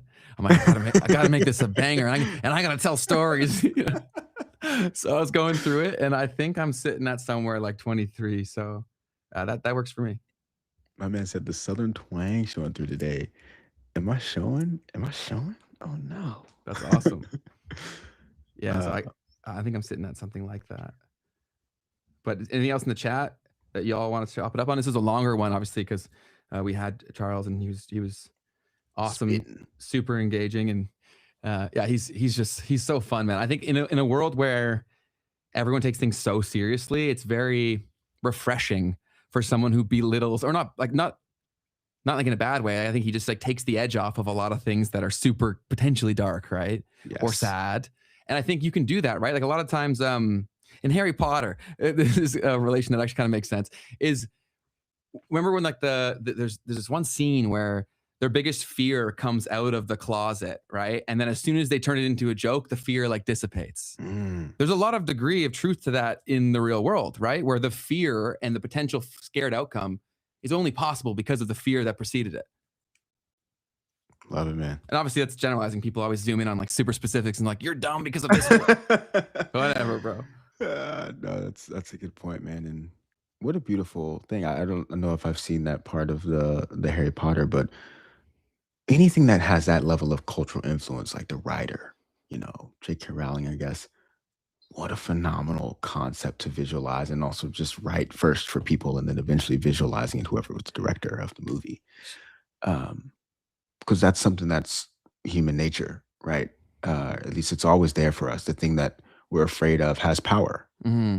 And to illustrate that through an iconic movie, what a cool thing. She does a lot of that, man. Like, I know she got a lot of hate recently because of like who doesn't get hate or who doesn't get canceled at this point if you're on the internet long enough or if you're accessible. But she, like, the stories there are truly fantastic. And I think the biggest thing that I would share from that whole story is that because it was so significant, I always like to research the people behind the message. So I like looked into her a lot and I watched her really old like interviews before she was even like famous. This was after like her first book.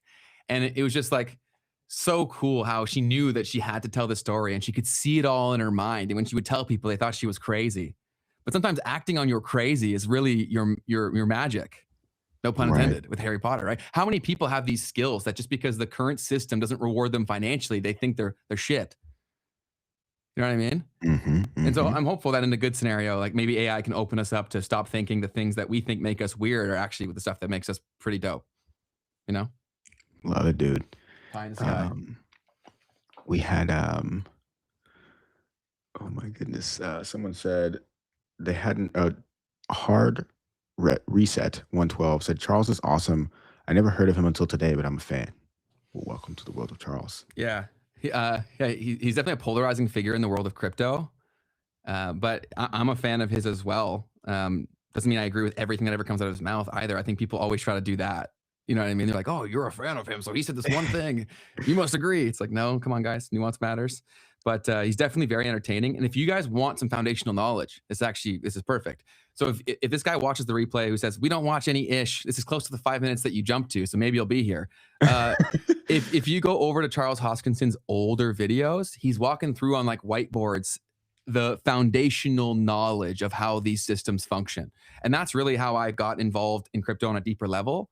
I always was so fascinated by this, but as someone who didn't have a software background, I'm like, how does this shit all work? And he's who I learned a lot of the foundational stuff from. So one of the OG ones here is Cardano Whiteboard Overview with Charles Hoskinson. This is 8 years ago. I strongly recommend everyone watching that. 2017. Okay. So look at that. Wow. It's a younger Charles. Fantastic. I think that's the major stuff for today, ladies and gentlemen. Sweet. Cool. They said next get Brad on. Yeah, I was thinking about that. I was like, man, it would be pretty cool to get Brad Garlinghouse on here. I feel like you could. I think it's possible. Thinking Crypto had him on. I think I could do it. I think you definitely Different could. time, but Yeah. But I think you have a lot more pull than you realize, right? Because sometimes, like, it would just take a reach out for them to for you to get on their radar. You know what I'm saying? Yeah. Right? Because it's not like they would say no. They just don't know you exist because they're doing 100 million things. Very true, man. Sweet. Well, then, are we all good here to wrap up? Yeah, I feel like I saw one other thing, but I don't see it anymore, so it's gone. Yep. We appreciate all you guys, and sorry for the not being able to throw your comments up like we normally do. There was some hiccup on the tech side. I'll try to make sure that doesn't happen again, but I did it the same way I always do it, and this situation was created. So I was like scrambling like the cat meme to try to fix it when we first started. You did great. But thank you guys all so much for hanging out with us. It's always one of the highlights of my week. What's up? So Cross Central said, appreciate you guys. 3 hours of ball knowledge for free. Y'all are goats, man. And then this man said, skip my math lecture for this. Ben, this is one of my biggest fears of the time of our show. I'm not advocating skipping your math lecture, but it's probably the right return on investment decision. When I was in uni, I would have done the same thing. That's all I could say. Yeah, I wouldn't even have gone to the class, man. So like, yeah. I'm not advocating not going to class. If you're paying for it, you should go. But yeah, and also a lot of times you can get the replay. If he's in high school, probably not. But college, high school, you could. You get in trouble, bro. Yeah, high school is harder to do that stuff with. For sure. Sweet. Well, then we're gonna wrap up, guys. Unless you got anything else, Keith. Nothing from me. Appreciate you guys for being here. This is, like he said, highlight of the day and week when we get these. So appreciate you. We appreciate you guys. Be the light that you want to see. We'll see all of you guys on Tuesday. We have another awesome guest that will go even deeper to a lot of the topics that we discussed today in terms of the systems and how the world governs itself and all that stuff. So definitely tune in on Tuesday. And we appreciate you guys tremendously for hanging out with us for today. Stay curious, folks. See you guys. Have a good one. I'm going to play the outro. Have a great day, guys. Bye-bye.